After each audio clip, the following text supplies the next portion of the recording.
Shalom teman-teman, di sini saya dan teman-teman saya akan membacakan atau memaparkan Undang-Undang Republik Indonesia Nomor 31 Tahun 1997 tentang Peradilan Militer. Namun sebelumnya, perkenalkan kami mahasiswa dari Universitas Kristen Indonesia. Saya Tirmeda Hernata Manisa Siringoringo dengan NIM 2171650113. Halo, saya Stephanie Caroline dengan NIM 2171650803. Perkenalkan, nama saya Jamie Christian Wantik dengan NIM 2171650091. Saya Aurelia Permata Uliana, NIM 2171650085. Hai, perkenalkan saya Abdil Putra Laia, saya dari kelompok 8, jurusan Ilmu Komunikasi dengan NIM 2171650112. Perkenalkan, nama saya Vanessa Agostili dengan NIM 2171650118. Perkenalkan, nama saya Jennifer Sagaragara dengan NIM 2171650093. Perkenalkan, saya Luis Carilo Daniel Pesiwarisa dengan NIM 2171650110. Perkenalkan, nama saya Vanessa Haliza Dewi dengan NIM 2171650106. Perkenalkan, nama saya Sharon Theodora Estella dengan NIM 2171650117. Perkenalkan, nama saya Triana Sampelita dengan NIM 2171650111. Perkenalkan, nama saya Andrew Ferdinand Ignacia Simarmata, NIM 2171650114. Nama saya Andreas Yohanes Hatorangan dengan NIM 2171650109. Perkenalkan, nama saya Catherine Ramauli dengan NIM 21716583. Dengan rahmat Tuhan Yang Maha Esa, Presiden Republik Indonesia menimbang yang pertama, bahwa negara Republik Indonesia sebagai negara hukum yang berdasarkan Pancasila dan juga Undang-Undang Dasar 1945 bertujuan mewujudkan tata kehidupan bangsa yang sejahtera, aman, tentram, dan tertib. Yang kedua, bahwa untuk mewujudkan tata kehidupan tersebut diperlukan upaya untuk menegakkan keadilan, kebenaran, ketertiban, dan kepastian hukum. Dan yang ketiga, bahwa salah satu upaya untuk menegakkan keadilan, kebenaran, ketertiban, dan kepastian hukum tersebut adalah melalui peradilan militer. Lalu yang keempat, bahwa pengaturan tentang pengadilan dan auditorat serta hukum acara pidana militer yang selama ini berlaku dalam berbagai undang-undang sudah tidak sesuai lagi dengan jiwa dan juga semangat Undang-Undang Nomor 14 Tahun 1970. Dan yang keempat, bahwa berdasarkan Undang-Undang Nomor 5 Tahun 1986 tentang Peradilan Tata Usaha Negara dan Undang-Undang Nomor 2 Tahun 1988 tentang Prajurit Angkatan Bersenjata Republik Indonesia, pengadilan militer juga berwenang memeriksa, memutus, dan juga menyelesaikan sengketa tata usaha angkatan bersenjata. Lalu yang terakhir, bahwa sehubungan dengan pertimbangan tersebut pada huruf A, pada 1, 2, 3, dan 4 itu ditetapkan pengaturan kembali susunan dan juga kekuasaan pengadilan dan auditorat di lingkungan peradilan militer, hukum acara pidana militer, dan hukum acara tata usaha militer dalam satu undang-undang. Pasal 5 ayat 1, pasal 20 ayat 1, pasal 24 dan 25 UUD 1945, yang kedua UUD nomor 14 tahun 1970 tentang ketentuan-ketentuan pokok kekuasaan kehakiman. Lalu yang ketiga UUD nomor 20 tahun 1982 tentang ketentuan-ketentuan pokok pertahanan keamanan negara Republik Indonesia sebagaimana telah diubah dengan UUD nomor 1 tahun 1988 tentang perubahan atas UU nomor 20 tahun 1982 tentang ketentuan-ketentuan pokok pertahanan keamanan Republik Indonesia.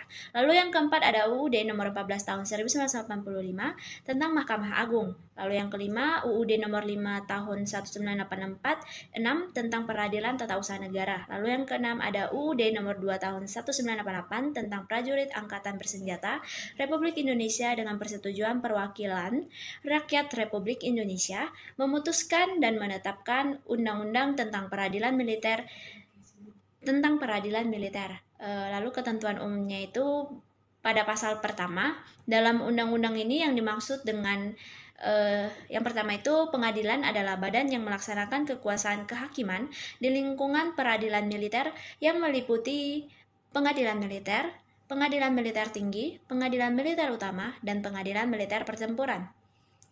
Lalu yang kedua itu Auditorat Militer Tinggi, Auditorat Jenderal Angkatan Bersenjata Republik Indonesia, dan Auditorat Militer Pertempuran.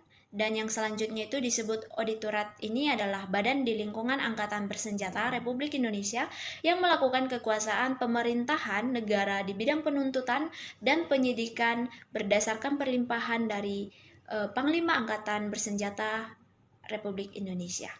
Lalu yang ketiga di sini ada Badan atau Pejabat Tata Usaha Angkatan Bersenjata Republik Indonesia, yang selanjutnya itu disebut Badan atau Pejabat Tata Usaha Angkatan Bersenjata adalah badan atau pejabat di lingkungan Angkatan Bersenjata Republik Indonesia dan Departemen Pertahanan Keamanan serta badan atau pejabat lain yang berdasarkan ketentuan peraturan perundang-undangan yang berlaku berwenang mengeluarkan keputusan yang berkaitan dengan penyelenggaraan pembinaan dan penggunaan Angkatan Bersenjata Republik Indonesia serta pengelolaan pertahanan keamanan negara.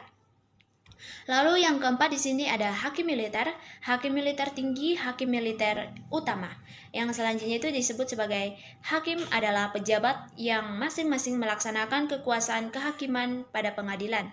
Lalu yang kelima di sini hakim ketua adalah hakim yang mengetuai majelis hakim dan dalam persidangan pengadilan. Lalu yang keenam hakim anggota adalah hakim yang menjadi anggota majelis hakim di persidangan pengadilan. Dan yang ketujuh auditor militer dan auditor militer tinggi. Di sini maksudnya auditor adalah pejabat yang diberi wewenang untuk bertindak sebagai penuntut umum, sebagai pelaksana putusan atau penetapan pengadilan dalam lingkungan peradilan militer atau pengadilan dalam lingkungan peradilan umum dalam perkara pidana, dan sebagai penyidik dengan ketentuan undang-undang ini. Ada Auditor Jenderal Angkatan Bersenjata Republik Indonesia. Yang selanjutnya ini disebut adalah penuntut umum tertinggi di lingkungan Angkatan Bersenjata, pimpinan dan penanggung jawab tertinggi auditorat yang mengendalikan pelaksanaan tugas dan wewenang auditorat tersebut. Lalu yang kesembilan, atasan yang berhak menghukum adalah atasan langsung yang mempunyai wewenang untuk menjatuhkan hukuman disiplin menurut ketentuan peraturan perundang-undangan yang berlaku dan berwenang melakukan penyidikan berdasarkan undang-undang ini. Lalu yang ke-10 ada perwira penyerah perkara, adalah perwira yang oleh atau atas dasar undang-undang ini mempunyai wewenang untuk menentukan suatu perkara pidana yang dilakukan oleh prajurit Angkatan Bersenjata RI yang berada di bawah wewenang komandonya, lalu diserahkan kepada luar pengadilan dalam lingkungan peradilan militer atau pengadilan dalam lingkungan peradilan umum tersebut. Lalu yang ke-11 di sini ada penyidik Angkatan Bersenjata Republik Indonesia, yang juga disebut penyidik ini adalah atasan yang berhak menghukum pejabat polisi militer tertentu dan auditor yang diberi wewenang khusus oleh undang-undang ini untuk melakukan penyidikan. Lalu yang ke-12, penyidik pembantu di sini adalah pejabat Angkatan Bersenjata Republik Indonesia yang berada dan diberi wewenang khusus oleh undang-undang untuk melakukan penyidikan di kesatuannya. Lalu yang ke-13, tertangkap tangan adalah tertangkapnya seseorang pada waktu sedang melakukan tindak pidana atau dengan segera sesudah beberapa saat tindak pidana itu dilakukan atau sesaat kemudian diserukan oleh khalayak ramai sebagai orang yang melakukannya, atau apabila sesaat kemudian padanya ditemukan benda yang diduga keras telah dipergunakan untuk melakukan tindak pidana itu yang menunjukkan bahwa ia adalah pelakunya atau turut melakukan atau membantu melakukan tindak pidana tersebut. Lalu yang ke-14 di sini, laporan adalah pemberitahuan yang disampaikan oleh seseorang karena hak atau kewajibannya berdasarkan undang-undang kepada pejabat yang berwenang tentang telah melakukan atau sedang atau diduga akan terjadinya peristiwa pidana. Lalu yang ke-15, Pengaduan adalah pemberitahuan disertai permintaan oleh pihak yang berkepentingan kepada pejabat yang berwenang untuk menindak menurut hukum seseorang yang telah melakukan tindak pidana aduan yang merugikannya.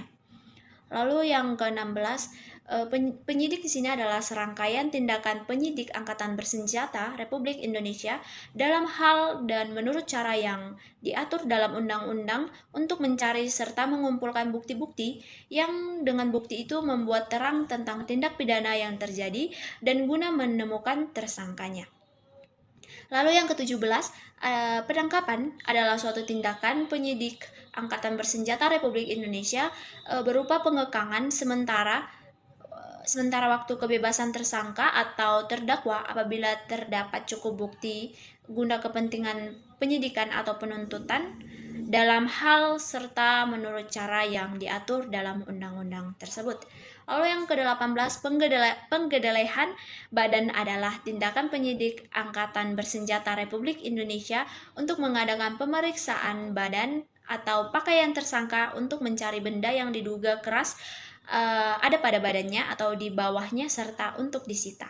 Lalu yang ke-19, penggeledahan rumah adalah tindakan penyidik Angkatan Bersenjata Republik Indonesia untuk memasuki rumah tempat tinggal dan tempat tertutup lainnya untuk melakukan tindakan pemeriksaan dan penyitaan atau penangkapan dalam hal dan menurut cara yang diatur dalam undang-undang ini. Lalu yang ke-20, penyitaan adalah serangkaian tindakan penyidik Angkatan Bersenjata Republik Indonesia untuk mengambil alih atau menyimpan di bawah penguasaannya benda bergerak atau tidak bergerak, berwujud atau tidak berwujud untuk kepentingan pembuktian dalam penyidikan, penuntutan, dan pemeriksaan sidang pengadilan. Lalu yang ke-21, penahanan adalah penempatan tersangka atau terdakwa di tempat tertentu oleh penyidik Angkatan Bersenjata Republik Indonesia atas perintah atasan yang berhak menghukum, perwira penyerah perkara atau hakim ketua atau kepala pengadilan dengan keputusan atau penetapannya dalam hal dan menurut cara yang diatur dalam undang-undang tersebut. Lalu yang ke-22, penyerahan perkara adalah tindakan perwira penyerah perkara untuk menyerahkan perkara pidana kepada pengadilan dalam lingkungan peradilan militer atau pengadilan dalam lingkungan peradilan umum yang berwenang dengan menuntut supaya diperiksa dan diadili dalam hal dan menurut cara yang diatur dalam undang-undang tersebut. Penutupan perkara adalah tindakan perwira penyerah perkara untuk tidak menyerahkan perkara pidana kepada pengadilan dalam lingkungan peradilan militer atau pengadilan dalam lingkungan peradilan umum berdasarkan pertimbangan demi kepentingan hukum atau kepentingan militer dan juga kepentingan umum. Lalu yang ke-24 di sini ada penghentian penuntutan adalah tindakan perwira penyerah perkara untuk tidak menyerahkan perkara pidana ke pengadilan dalam lingkungan peradilan militer atau pengadilan dalam lingkungan peradilan umum yang berwenang karena tidak terdapat cukup bukti atau perbuatannya ternyata bukan merupakan tindak pidana dalam hal dan menurut cara yang diatur dalam undang-undang tersebut. Lalu yang ke-25, tersangka adalah seseorang yang termasuk justisiabel peradilan militer yang karena perbuatannya atau keadaannya berdasarkan bukti permulaan patut diduga sebagai pelaku tindak pidana. Lalu yang ke-26, terdakwa adalah seseorang tersangka yang dituntut, diperiksa, dan diadili di sidang pengadilan dalam lingkungan peradilan militer atau pengadilan dalam lingkungan peradilan umum. Lalu yang ke-27 di sini adalah saksi. Saksi adalah orang yang dapat memberikan keterangan guna kepentingan penyidikan, penuntutan, dan peradilan tentang suatu perkara pidana yang ia dengar sendiri, ia lihat sendiri, dan ia alami sendiri. Lalu yang ke-28 di sini ada keterangan saksi. Keterangan saksi adalah satu alat bukti dalam perkara pidana yang berupa keterangan dari saksi mengenai suatu peristiwa pidana yang ia dengar sendiri, ia lihat sendiri, dan ia alami sendiri dengan menyebut alasan dari pengetahuannya itu. Lalu yang 29, keterangan ahli adalah keterangan yang diberikan oleh seseorang yang memiliki keahlian khusus tentang hal yang diperlukan untuk membuat terang suatu perkara pidana guna kepentingan pemeriksaan. Lalu yang ke-30, penasihat hukum adalah seseorang yang menurut ketentuan peraturan perundang-undangan yang berlaku memenuhi persyaratan untuk memberikan bantuan hukum menurut cara yang diatur dalam undang-undang ini. Lalu yang ke-31 ada rehabilitasi. Nah, rehabilitasi di sini adalah hak terdakwa untuk mendapat pemilihan haknya dalam kemampuan, kedudukan, dan harkat serta martabatnya dalam hal terdakwa diputus oleh pengadilan dalam lingkungan peradilan militer atau pengadilan dalam lingkungan peradilan umum yang putusannya itu bukan pemidanaan menurut cara yang diatur dalam undang-undang ini. Lalu yang ke-32 ada terpidana. Nah, terpidana adalah seseorang yang dipidana berdasarkan putusan pengadilan dalam lingkungan peradilan militer atau pengadilan dalam lingkungan peradilan umum yang telah memperoleh kekuatan hukum tetap. Lalu yang ke-33 ada tata usaha Angkatan Bersenjata Republik Indonesia yang selanjutnya itu disebut tata usaha Angkatan Bersenjata. Nah, tata usaha Angkatan Bersenjata ini adalah administrasi Angkatan Bersenjata Republik Indonesia yang melakukan fungsi untuk menyelenggarakan pembinaan dan penggunaan Angkatan Bersenjata. Serta juga pengelolaan pertahanan keamanan negara. Lalu yang ke-34 ada keputusan tata usaha Angkatan Bersenjata Republik Indonesia yang juga disebut keputusan tata usaha Angkatan Bersenjata. Maksudnya adalah suatu penetapan tertulis yang dikeluarkan oleh badan atau pejabat tata usaha Angkatan Bersenjata Republik Indonesia yang berisi tindakan hukum berdasarkan ketentuan peraturan perundang-undangan yang berlaku dan berkaitan dengan penyelenggaraan, pembinaan, dan penggunaan Angkatan Bersenjata Republik Indonesia serta pengelolaan pertahanan keamanan negara di bidang personel, material dan fasilitas, dan juga jasa yang bersifat konkret, lalu individual dan final yang menimbulkan akibat hukum bagi orang badan hukum perdata. Lalu yang ke-35 ada sengketa tata usaha Angkatan Bersenjata Republik Indonesia. Yang dimaksud di sini adalah sengketa tata usaha Angkatan Bersenjata ini sengketa yang timbul dalam bidang tata usaha Angkatan Bersenjata Republik Indonesia antara orang atau badan hukum perdata dengan badan atau pejabat tata usaha Angkatan Bersenjata Republik Indonesia sebagai akibat dikeluarkannya keputusan tata usaha Angkatan Bersenjata Republik Indonesia. Lalu yang 36 ada gugatan. Nah, gugatan adalah permohonan yang berisi tuntutan terhadap badan atau pejabat tata usaha Angkatan Bersenjata Republik Indonesia dan diajukan kepada Pengadilan Militer Tinggi untuk mendapatkan putusan. Lalu yang ke-37 di sini ada penggugat.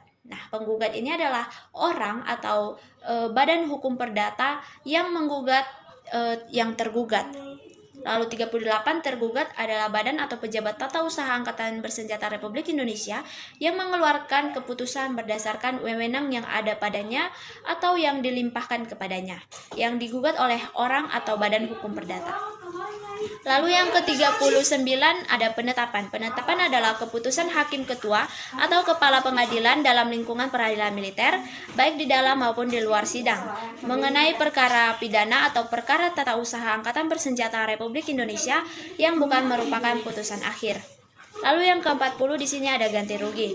Nah, ganti rugi di sini adalah hak seseorang yang menjadi korban dari tindak pidana yang langsung atau tidak langsung mendapat kerugian untuk mendapatkan pemenuhan atas tuntutannya yang berupa imbalan sejumlah uang menurut cara yang diatur dalam undang-undang ini. Yang ke-41 ada upaya hukum. Nah, upaya hukum sini adalah yang pertama ada A, dalam hukum acara pidana militer, hak terdakwa ada atau auditor untuk tidak menerima putusan pengadilan tingkat pertama atau pengadilan tingkat pertama dan terakhir atau tingkat banding atau tingkat kasasi yang berupa perlawanan atau banding atau kasasi atau hak terpidana atau ahli warisnya atau auditor untuk mengajukan permohonan peninjauan kembali putusan pengadilan yang sudah memperoleh kekuatan hukum tetap dalam hal serta menurut cara yang telah diatur dalam undang-undang ini. Lalu yang B itu dalam hukum acara tata usaha militer, tergugat atau penggugat untuk tidak menerima putusan pengadilan tingkat pertama atau tingkat banding, atau tingkat kasasi yang berupa banding atau kasasi, atau permohonan peninjauan kembali putusan yang sudah mempunyai kekuatan hukum tetap, serta hak pihak ketiga untuk mengajukan perlawanan pelaksanaan putusan pengadilan yang sudah mempunyai kekuatan hukum tetap. Nah, di sini yang 42 ada prajurit Angkatan Bersenjata Republik Indonesia. Nah, yang selanjutnya ini prajurit adalah negara yang memenuhi persyaratan yang ditentukan dalam ketentuan peraturan perundang-undangan dan diangkat oleh pejabat yang berwenang untuk mengabdikan diri dalam usaha pembelaan negara dengan menyandang senjata, rela berkorban jiwa raga, dan berperan serta dalam pembangunan nasional serta tunduk kepada hukum militer. Lalu yang ke-43 di sini ada Angkatan Bersenjata. Angkatan Bersenjata adalah Angkatan Bersenjata Republik Indonesia. Lalu yang ke-44 ada Menteri Pertahanan Keamanan Republik Indonesia. Yang ke-45 ada Panglima. Panglima adalah Angkatan Bersenjata Republik Indonesia. Tidak termasuk dalam pengertian keputusan tata usaha angkatan bersenjata menurut undang-undang ini. Yang A. Keputusan tata usaha angkatan bersenjata yang merupakan perbuatan hukum perdata. B. Keputusan tata usaha angkatan bersenjata yang digunakan dalam bidang operasi militer. Lalu C. Keputusan tata usaha angkatan bersenjata yang digunakan di bidang keuangan dan perbendaharaan. Yang D. Keputusan tata usaha angkatan bersenjata yang dikeluarkan atas dasar hasil pemeriksaan badan peradilan berdasarkan ketentuan peraturan perundang-undangan yang berlaku. Lalu yang E. Keputusan tata usaha bersenjata yang dikeluarkan berdasarkan ketentuan Kitab Undang-Undang Hukum Pidana atau Kitab Undang-Undang Hukum Acara Pidana atau ketentuan peraturan perundang-undangan lain yang bersifat hukum pidana militer dan hukum disiplin prajurit.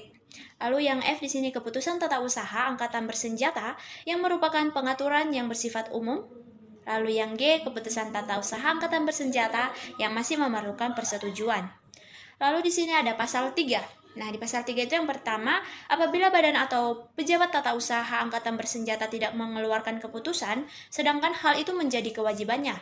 Hal tersebut disamakan dengan keputusan tata usaha angkatan bersenjata.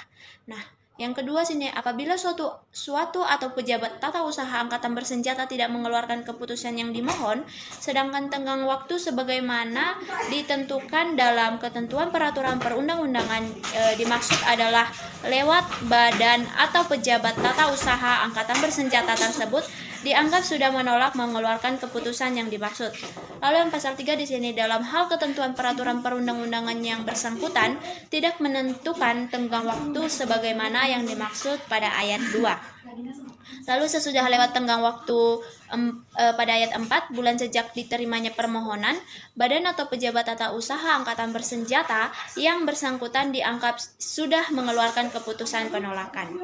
Lalu di sini ada pasal 4. Nah, pasal 4 Pengadilan Militer Tinggi tidak berwenang memeriksa, memutus, dan menyelesaikan sengketa tata usaha angkatan bersenjata tertentu dalam hal keputusan yang diselenggarakan itu dikeluarkan A. dalam waktu perang, keadaan bahaya, keadaan bencana alam, atau keadaan luar biasa yang membahayakan berdasarkan ketentuan peraturan perundang-undangan yang berlaku. Lalu yang B. dalam keadaan mendesak untuk kepentingan umum berdasarkan ketentuan peraturan perundang-undangan yang berlaku. Nah, bagian kedua kedudukan pasal 5. Ayatnya yang pertama, peradilan militer merupakan pelaksana kekuasaan kehakiman di lingkungan angkatan bersenjata untuk menegakkan hukum dan keadilan dengan memperhatikan kepentingan penyelenggaraan pertahanan keamanan negara. Ayatnya yang kedua, auditorat merupakan badan pelaksana kekuasaan pemerintahan negara di bidang penuntutan dan penyidikan di lingkungan angkatan bersenjata berdasarkan perlimpahan dari Panglima dengan memperhatikan kepentingan penyelenggaraan pertahanan keamanan negara. Lalu ada bagian ketiga, pembinaan. Pasalnya yang ke-6. Pembinaan teknis pengadilan dalam lingkungan peradilan militer dilakukan oleh Mahkamah Agung. Pasal 7, yang pertama pembinaan organisasi dan prosedur administrasi finansial badan-badan pengadilan dan auditorat dilakukan oleh Panglima. Dan ayat yang kedua, pembinaan sebagaimana dimaksud pada ayat pertama tidak boleh mengurangi kebebasan hakim dalam memeriksa dan memutus perkara. Lalu ada bab 2, susunan dan kekuasaan pengadilan bagian pertama. pasal yang ke-8, ayatnya yang pertama, pengadilan dalam lingkungan peraturan militer merupakan badan pelaksana kekuasaan kehakiman di lingkungan angkatan bersenjata. Lalu ayat yang kedua, pelaksanaan kekuasaan kehakiman sebagaimana dimaksud pada ayat yang pertama itu berpuncak pada Mahkamah Agung sebagai pengadilan negara tertinggi. Lalu di sini ada pasal 9. Nah, pasal 9 ini pengadilan dalam lingkungan peradilan militer berwenang. Yang pertama, mengadili tindak pidana yang dilakukan oleh seseorang yang pada waktu melakukan tindak pidana adalah yang pertama itu ada prajurit, lalu yang kedua yang berdasarkan undang-undang dengan prajurit, lalu yang ketiga anggota suatu golongan atau jawatan atau badan atau yang dipersamakan atau dianggap sebagai prajurit berdasarkan undang-undang.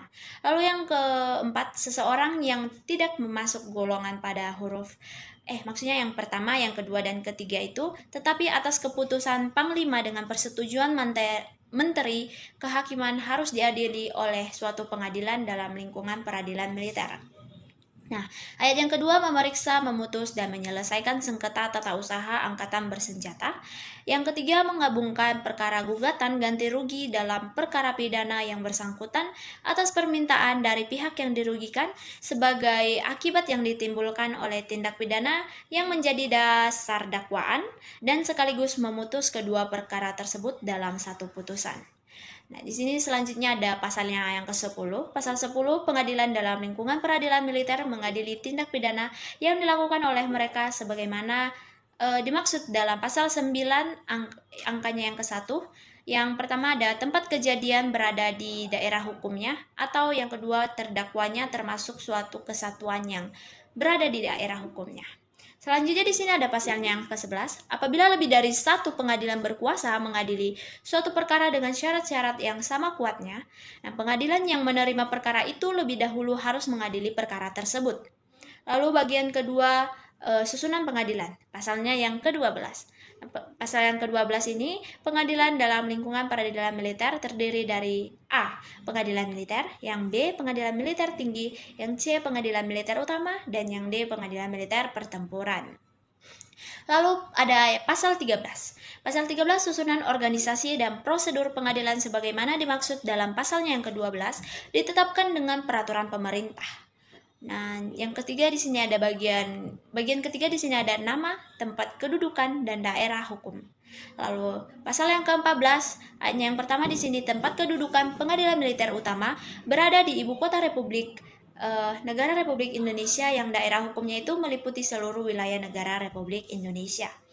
Lalu ayat yang kedua ada nama, tempat kedudukan, dan daerah hukum pengadilan lainnya ditetapkan dengan keputusan Panglima. Lalu ayat yang ketiga, apabila perlu, pengadilan militer dan pengadilan militer tinggi dapat bersidang di luar tempat kedudukannya. Ayat yang keempat, apabila perlu, pengadilan militer dan pengadilan militer tinggi dapat bersidang di luar daerah hukumnya atas izin kepala pengadilan militer utama. Nah, selanjutnya di sini ada bagian keempat. Bagian keempat susunan persidangan, pasalnya yang ke-15. Pasal ke-15 ayat 1, pengadilan militer dan pengadilan militer tinggi bersidang untuk memeriksa dan memutuskan perkara pidana pada tingkat pertama dengan 1 orang hakim ketua dan 2 orang hakim anggota yang dihadiri 1 orang auditor militer atau auditor militer tinggi dan dibantu oleh 1 orang panitera. Lalu ayat yang kedua di sini, pengadilan militer tinggi bersidang untuk memeriksa dan memutus perkara sengketa tata usaha angkatan bersenjata pada tingkat pertama dengan 1 orang hakim ketua dan 2 orang hakim anggota yang dibantu oleh 1 orang panitera. Nah, yang ketiga di sini pengadilan militer tinggi dan pengadilan militer utama bersidang untuk memeriksa dan memutus perkara pidana pada tingkat banding 1. Pada tingkat banding dengan 1 orang yang hakim ketua dan 2 orang hakim anggota yang dibantu oleh 1 orang panitera. Yang keempat, pengadilan militer utama bersidang untuk memeriksa dan memutuskan perkara sengketa tata usaha angkatan bersenjata pada tingkat banding dengan 1 orang hakim ketua dan 2 orang hakim anggota dan dibantu oleh 1 orang panitera. Pasal 16 ayat 1, hakim ketua dalam persidangan pengadilan militer paling rendah berpangkat mayor, sedangkan hakim anggota dan auditor militer paling rendah berpangkat kapten. Ayat 2. Hakim ketua dalam persidangan pengadilan militer tinggi paling rendah berpangkat kolonel, sedangkan hakim anggota dan auditor militer tinggi paling rendah berpangkat letnan kolonel. Ayat 3. Hakim ketua dalam persidangan pengadilan militer utama paling rendah berpangkat brigadir jenderal atau laksamana pertama atau marsikal pertama, sedangkan hakim anggota paling rendah berpangkat kolonel. Ayat 4. Hakim anggota dan auditor sebagaimana dimaksud pada ayat 1 dan ayat 2. Dan hakim anggota sebagaimana dimaksud pada ayat 3, paling rendah berpangkat setingkat lebih tinggi pada pangkat terdakwa yang diadili. Ayat 5, dalam hal terdakwanya berpangkat kolonel, hakim anggota dan auditor sebagaimana dimaksud pada ayat 2, paling rendah berpangkat setingkat dengan pangkat terdakwa, dan dalam hal terdakwanya perwira tinggi hakim ketua. Hakim anggota dan auditor sebagaimana dimaksud pada ayat 2, paling rendah berpangkat setingkat dengan pangkat terdakwa. Ayat 6. Kepangkatan panitera dalam persidangan. A. Pengadilan militer paling rendah berpangkat pembantu letnan 2 dan paling tinggi berpangkat kapten. B. Pengadilan militer paling rendah berpangkat kapten dan paling tinggi berpangkat mayor. C. Pengadilan militer utama paling rendah berpangkat mayor dan paling tinggi berpangkat kolonel. Pasal 17 ayat 1. Pengadilan militer pertempuran bersidang untuk memeriksa dan memutuskan suatu perkara pidana dengan satu orang hakim ketua dengan beberapa hakim anggota yang keseluruhannya selalu berjumlah ganjil dan dihadiri orang auditor militer atau militer tinggi dan dibantu satu orang panitera. Ayat 2. Hakim ketua dalam persidangan pengadilan militer pertempuran paling rendah berpangkat letnan kolonel, sedangkan hakim anggota dan auditor paling rendah berpangkat mayor. Ayat 3. Dalam hal terdakwanya berpangkat letnan kolonel, hakim anggota dan auditor sebagaimana dimaksud pada ayat 2, paling rendah berpangkat setingkat dengan pangkat terdakwa yang diadili. Ayat 4. Dalam hal terdakwanya berpangkat kolonel atau perwira tinggi, hakim ketua, hakim anggota, dan auditor sebagaimana dimaksud pada ayat 2, paling rendah berpangkat setingkat dengan pangkat terdakwa yang diadili. Bagian kelima, ketentuan bagi pejabat. Pasal 18. Untuk dapat diangkat menjadi hakim militer, seseorang prajurit harus memenuhi syarat. A. Bertakwa kepada Tuhan Yang Maha Esa. B. Setia dan taat kepada Pancasila dan Undang-Undang Dasar 1945. C. Tidak terlibat partai atau organisasi terlarang. D. Paling rendah berpangkat kapten dan berijazah sarjana hukum. E. Berpengalaman di bidang peradilan atau hukum. Dan F. Berwibawa, jujur, adil, dan berkelakuan tidak tercela. Pasal 19. Untuk dapat diangkat menjadi hakim militer tinggi, seseorang prajurit harus memenuhi syarat. A. Bertakwa kepada Tuhan Yang Maha Esa. B. Setia dan taat kepada Pancasila dan Undang-Undang Dasar 1945. C. Tidak terlibat partai atau organisasi terlarang. D. Paling rendah berpangkat letnan kolonel dan berijazah sarjana hukum. E. Berpengalaman di bidang peradilan atau hukum. Dan F. Berwibawa, jujur, adil, dan berkelakuan tidak tercela. Pasal 20. Untuk dapat diangkat menjadi hakim militer utama, seseorang prajurit harus memenuhi syarat. A. Bertakwa kepada Tuhan Yang Maha Esa. B. Setia dan taat kepada Pancasila dan Undang-Undang Dasar 1945. C. Tidak terlibat partai dan organisasi terlarang. D. Paling rendah berpangkat letnan kolonel dan berijazah sarjana hukum. E. Berpengalaman sebagai hakim militer tinggi atau sebagai auditor militer tinggi. Dan F. Berwibawa, jujur, adil, dan berkelakuan tidak tercela. Pasal 21. Hakim sebagaimana dimaksud dalam pasal 18, pasal 19, dan pasal 20 diangkat dan diberhentikan oleh Presiden selaku Kepala Negara atas usul Panglima berdasarkan persetujuan Ketua Mahkamah Agung. Pasal 22, sebelum memangku jabatannya, hakim wajib mengucapkan sumpah atau janji menurut agamanya sebagai berikut. Saya bersumpah atau berjanji dengan sungguh-sungguh bahwa saya, untuk memperoleh jabatan saya ini, langsung atau tidak langsung, dengan menggunakan nama atau cara apapun juga, tidak memberikan atau menjanjikan barang sesuatu kepada siapapun juga.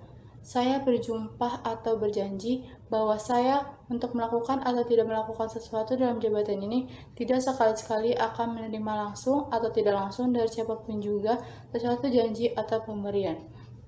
Saya bersumpah atau berjanji bahwa saya akan setia kepada dan akan mempertahankan serta mengamalkan Pancasila sebagai dasar dan ideologi negara, Undang-Undang Dasar 1945, dan segala undang-undang serta peraturan lain yang berlaku bagi negara Republik Indonesia.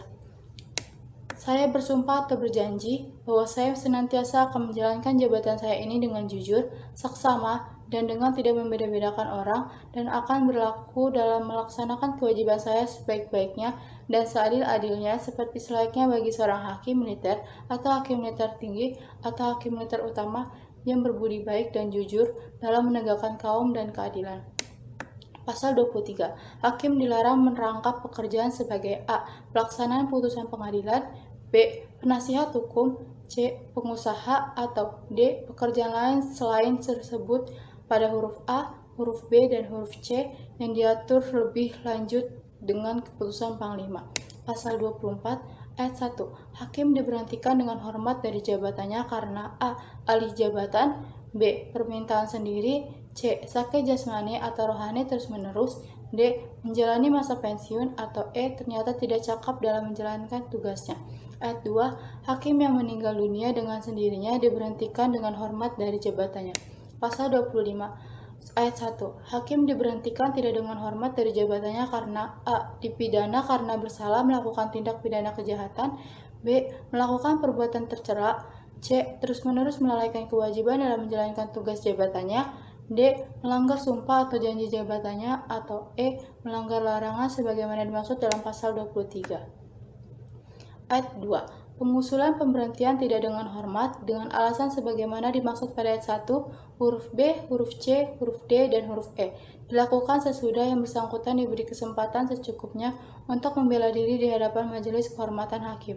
Ayat 3. Pembentukan susunan dan tata kerja Majelis Kehormatan Hakim serta tata cara pembelaan dari sebagaimana dimaksud pada ayat 2 ditetapkan oleh Panglima sesudah mendengar pertimbangan Kepala Pengadilan Militer Utama. Pasal 26. Hakim sebelum diberhentikan tidak dengan hormat sebagaimana dimaksud dalam pasal 25 dapat diberhentikan sementara dari jabatannya. Pasal 27. Apabila terhadap seorang hakim ada perintah penangkapan dan yang diikuti dengan penahanan, dengan sendirinya hakim tersebut diberhentikan sementara dari jabatannya. Pasal 28. Ketentuan mengenai tata cara pemberhentian sebagaimana dimaksud dalam pasal 24, pasal 25, dan pasal 26 diatur lebih lanjut dengan peraturan pemerintah. Pasal 29. Panitera diangkat dan diberhentikan oleh Panglima. Pasal 30. Sebelum memangku jabatannya, panitera wajib mengucapkan sumpah atau janji menurut agama sebagai berikut. Saya bersumpah atau berjanji dengan sungguh-sungguh bahwa saya, untuk memperoleh jabatan saya ini, langsung atau tidak langsung, dengan menggunakan nama atau cara apapun juga, tidak memberikan atau menjanjikan barang sesuatu kepada siapapun. Saya bersumpah atau berjanji bahwa saya, untuk melakukan atau tidak melakukan sesuatu dalam jabatan ini, untuk sekali-kali akan menerima langsung atau tidak langsung dari siapapun juga, sesuatu janji atau pemberian.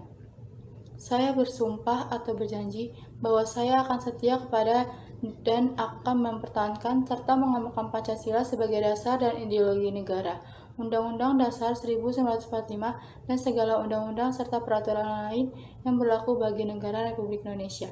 Saya bersumpah atau berjanji bahwa saya senantiasa akan menjalankan jabatan saya ini dengan jujur, saksama, dan dengan tidak membeda-bedakan orang, dan akan berlaku dalam melaksanakan kewajiban saya sebaik-baiknya dan seadil-adilnya, seperti selayaknya bagi seorang panitera yang berbudi baik dan jujur dalam menegakkan hukum dan keadilan.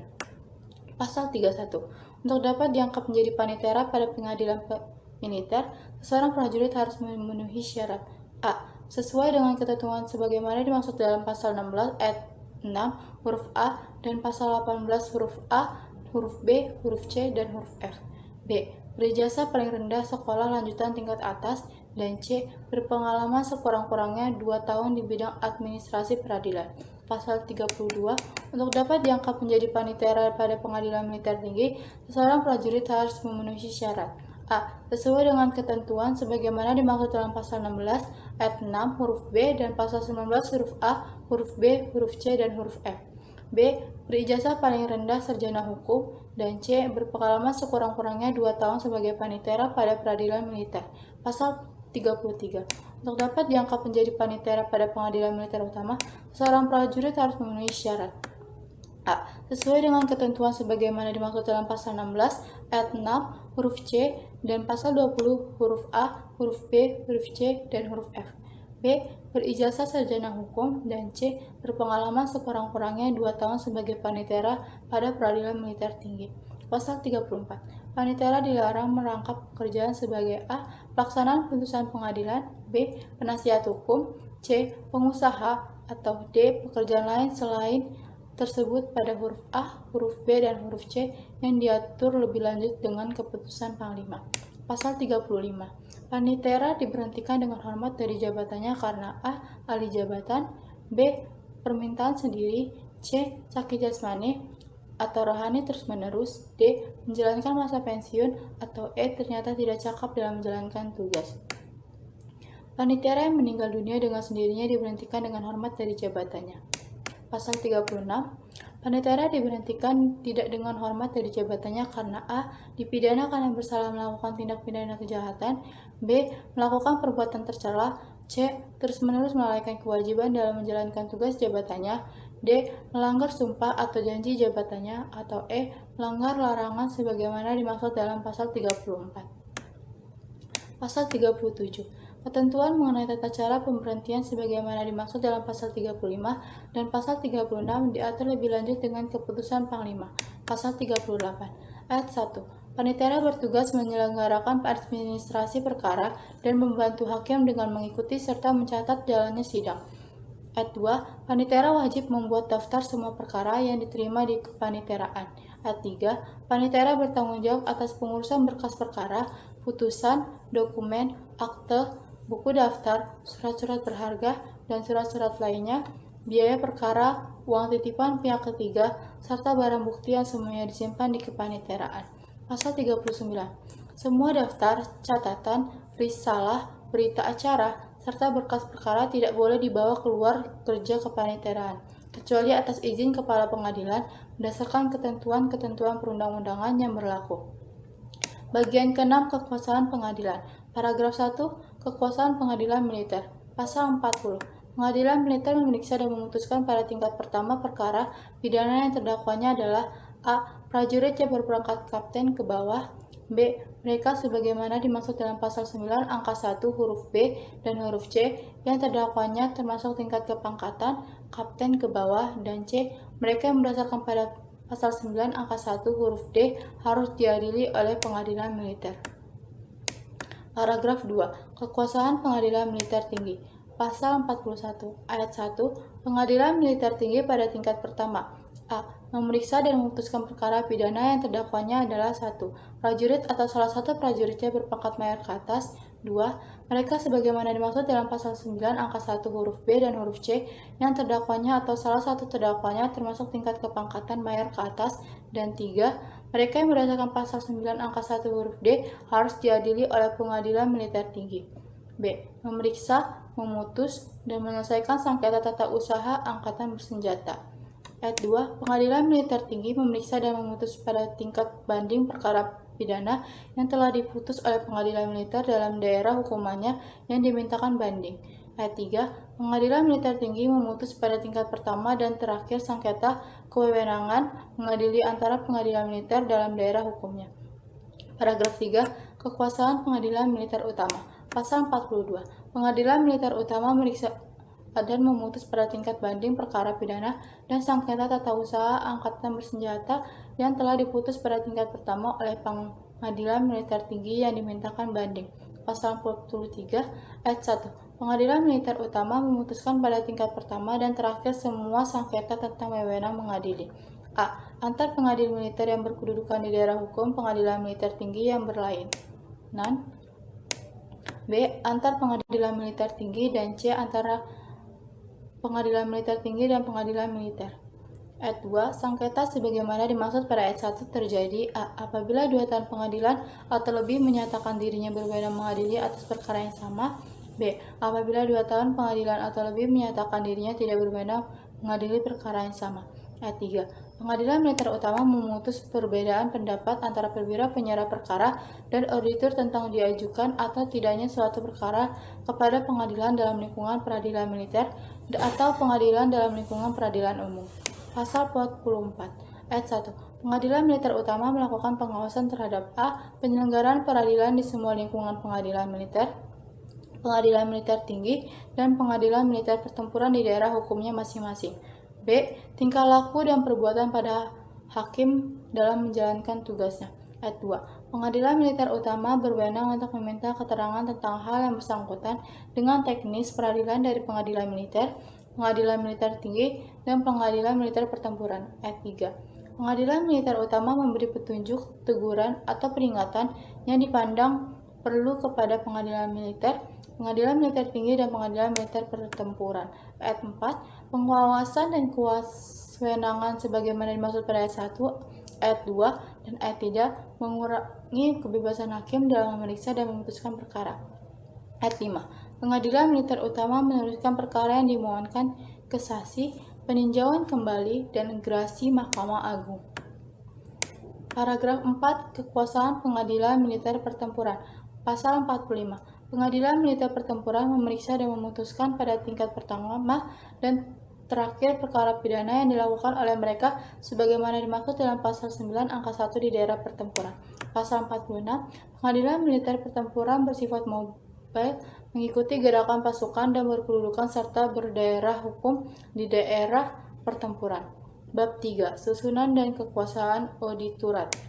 Bagian pertama umum. Pasal 47.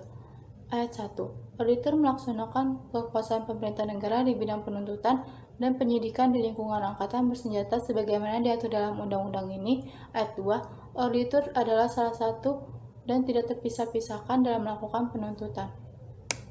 Pasal 48. Pembinaan teknis yudisial dalam pengawasan bagian auditorat dilakukan oleh Auditorat Jenderal.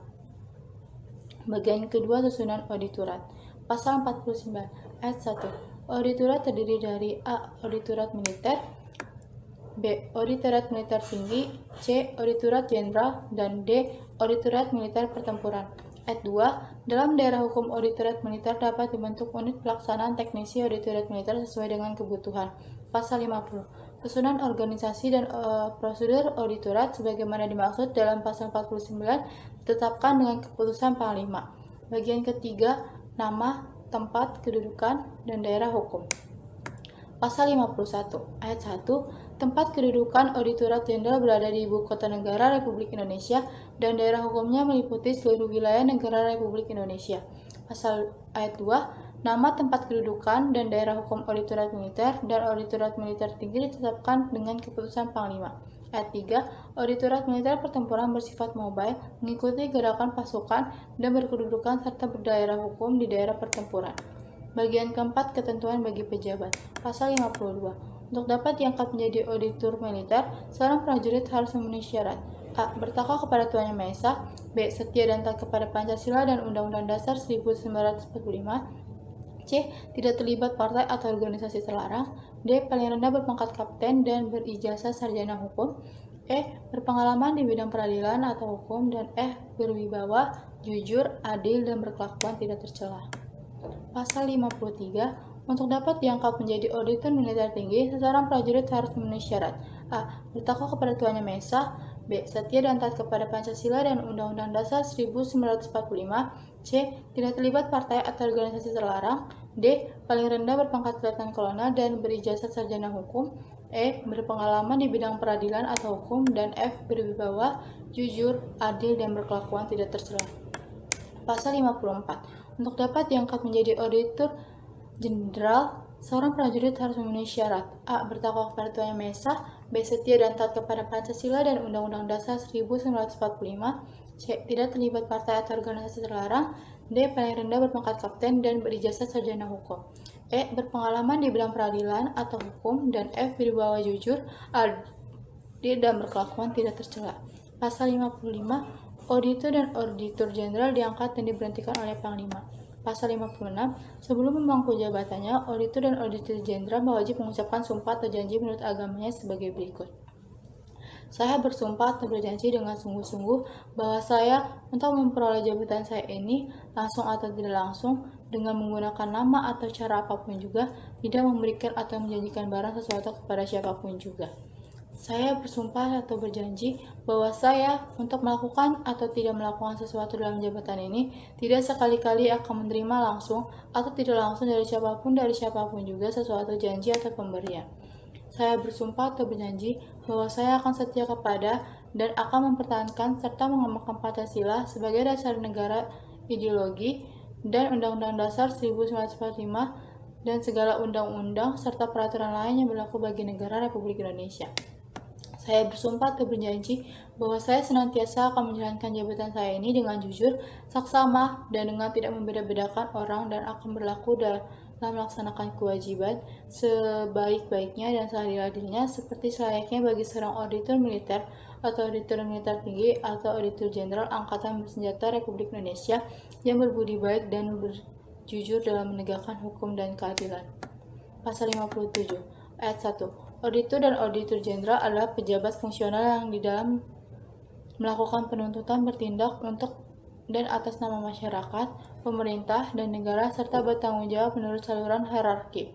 Ayat 2. Auditor dalam melaksanakan penuntutan dengan keyakinan berdasarkan alat bukti yang sah, demi keadilan berdasarkan ketuhanan yang Maha Esa. Ayat ketiga. Dalam melakukan penuntutan, auditor senantiasa mengindahkan norma keagamaan, kemanusiaan, dan kesusilaan, serta wajib menggali nilai-nilai hukum dan keadilan yang hidup dalam masyarakat dengan memperhatikan kepentingan pertahanan keamanan negara. Pasal 58, auditor dan auditor jenderal dilarang merangkap pekerjaan sebagai A. penasihat hukum, B. pengusaha, atau C. pekerjaan lain selain tersebut pada huruf A dan B yang diatur lebih lanjut dengan keputusan Panglima. Pasal 59, auditor dan auditor jenderal diberhentikan dengan hormat dari jabatannya karena A. ahli jabatan, B. permintaan sendiri, C. sakit jasmani atau rohani terus-menerus, D. menjalani masa pensiun, atau ternyata tidak cakap dalam menjalankan tugasnya. Ayat 2. Auditor dan auditor jenderal yang meninggal dunia dengan sendirinya diberhentikan dengan hormat dari jabatannya. Pasal 60. Ayat 1. Auditor dan auditor jenderal diberhentikan tidak dengan hormat dari jabatannya karena A. dipidana karena bersalah melakukan tindak pidana kejahatan, B. melakukan perbuatan tercela, C. terus-menerus melalaikan kewajiban dalam menjalankan tugas jabatannya, D. melanggar sumpah atau janji jabatannya, atau E. melanggar larangan sebagaimana dimaksud pada dalam pasal 58. Ayat 2. Pengusulan pemberhentian tidak dengan hormat dengan alasan sebagaimana dimaksud pada ayat 1, huruf B, huruf C, huruf D, dan huruf E dilakukan sesudah yang bersangkutan diberi kesempatan secukupnya untuk membela diri di hadapan Majelis Kehormatan Auditor. Ayat 3. Panglima pembentukan susunan dan tata kerja Majelis Kehormatan Auditor serta tata cara pembelaan diri sebagaimana dimaksud pada ayat 2 ditetapkan oleh 5 sesudah mendengar pertimbangan auditor jenderal. Di sini saya akan menjelaskan tentang Undang-Undang Pasal 61. Auditor dan auditor jenderal sebelum diberhentikan tidak dengan hormat sebagaimana dimaksud dalam Pasal 60 ayat 1 dapat diberhentikan sementara dari jabatannya. Pasal 62, apabila terhadap seseorang auditor dan auditor jenderal ada perintah penangkapan dan yang diikuti dengan penahanan, dengan sendirinya auditor dan auditor jenderal tersebut diberhentikan sementara dari jabatannya. Pasal 63, ketentuan mengenai tata cara pemberhentian sebagaimana dimaksud dalam Pasal 59, Pasal 60, dan Pasal 61 diatur lebih lanjut dengan keputusan Panglima. Pasal 64 ayat 1. Auditor militer mempunyai tugas dan wewenang. Yang pertama, prajurit yang berpangkat kapten ke bawah. Yang kedua, mereka sebagaimana dimaksud dalam Pasal 9 angka 1 huruf B dan huruf C yang terdakwanya termasuk tingkat kepangkatan kapten di bawah. Yang ketiga, mereka yang berdasarkan Pasal 9 angka 1 huruf D harus diadili oleh pengadilan militer.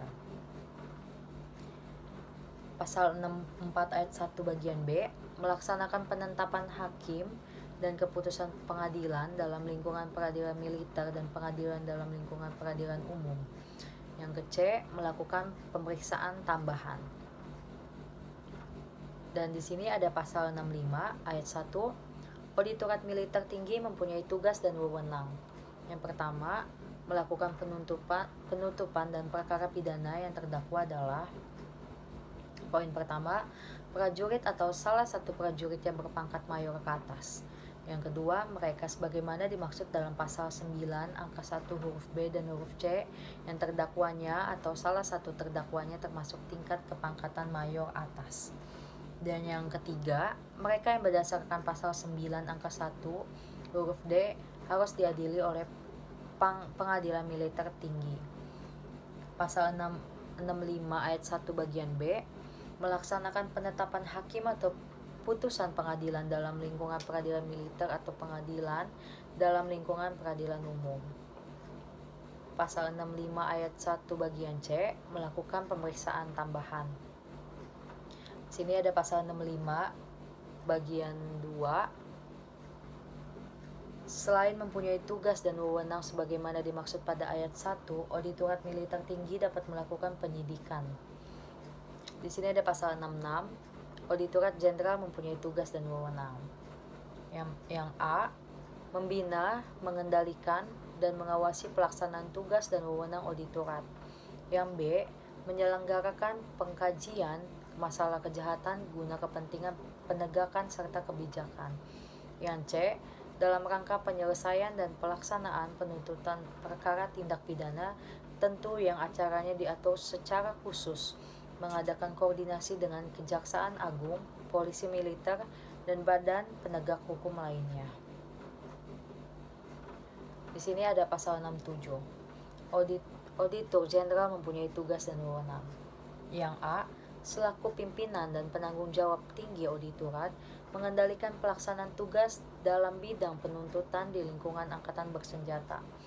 Yang B, mengendalikan dan mengawasi penggunaan wewenang penyidikan, penyerahan perkara, dan penuntutan di lingkungan angkatan bersenjata.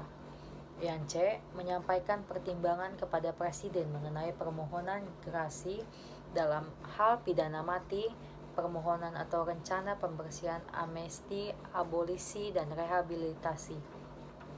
Yang D, melaksanakan tugas khusus dari Panglima sesuai dengan ketentuan peraturan perundang-undangan yang berlaku.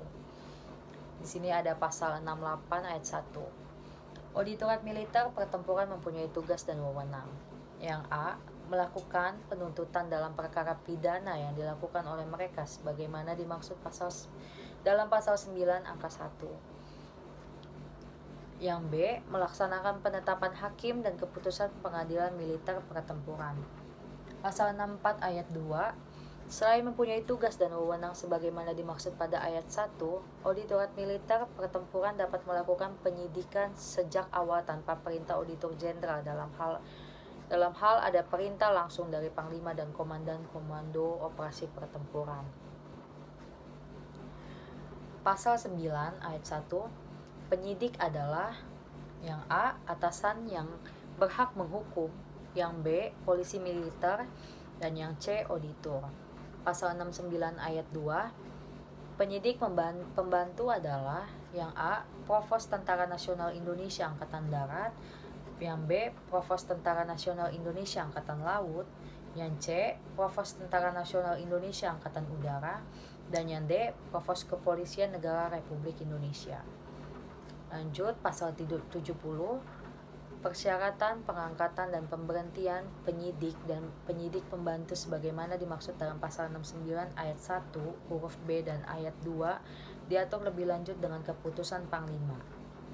Pasal 71 ayat 1, penyidik dalam melakukan penyidikan terhadap suatu peristiwa yang diduga merupakan tindak pidana yang dilakukan oleh seseorang atau diduga sebagai tersangka mempunyai wewenang.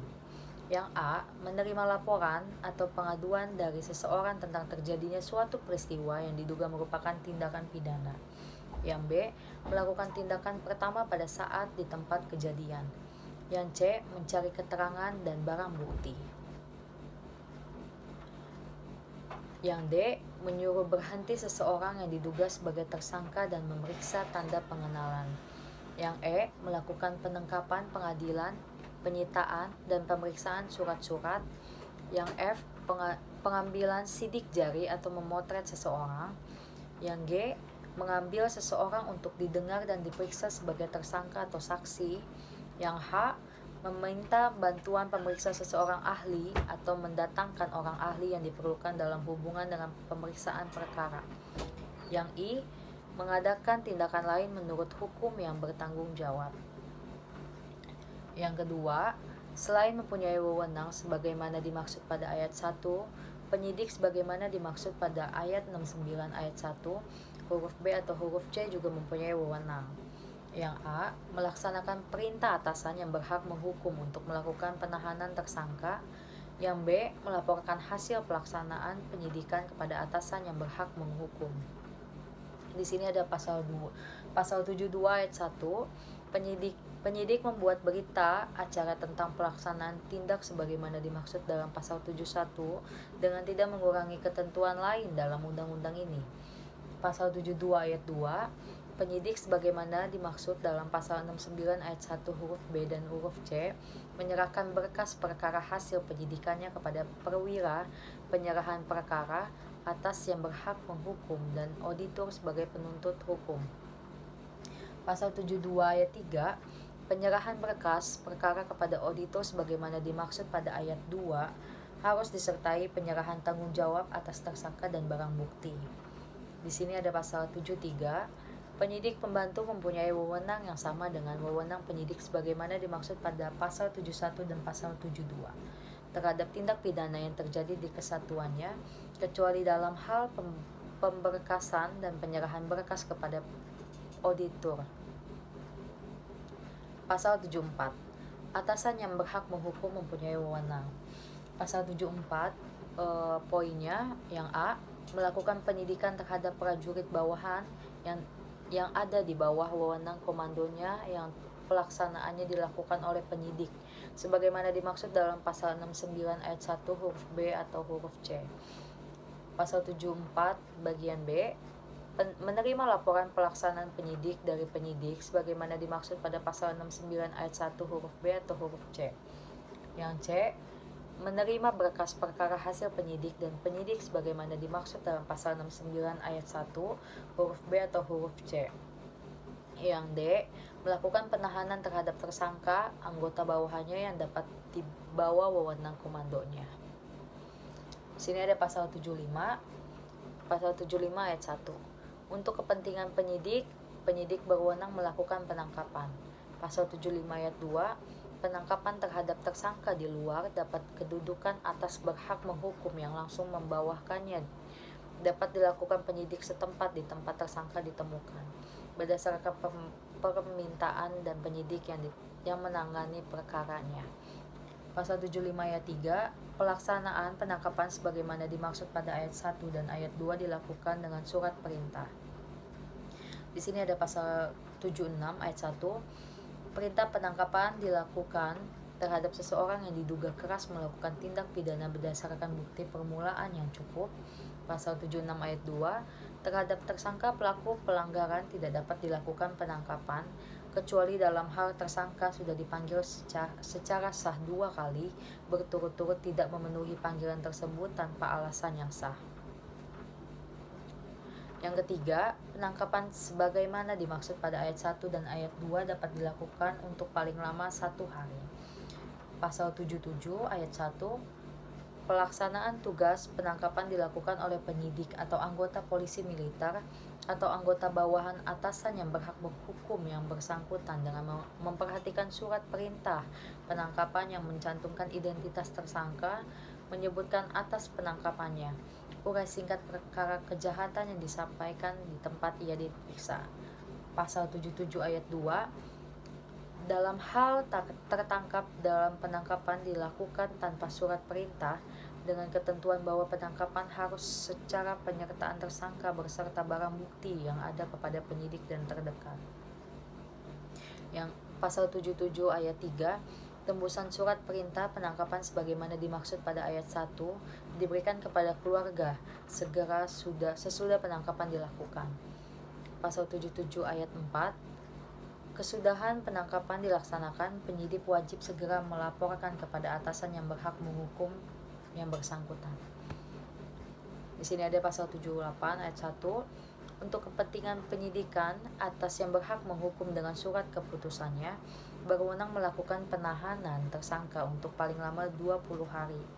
Pasal 78 ayat 2. Tenggang waktu sebagaimana dimaksud pada ayat 1 apabila diperlukan guna kepentingan pemeriksaan dapat diperpanjang oleh perwira penyerahan perkara yang berwenang dengan keputusannya untuk setiap kali 30 hari dalam paling lama 180 hari.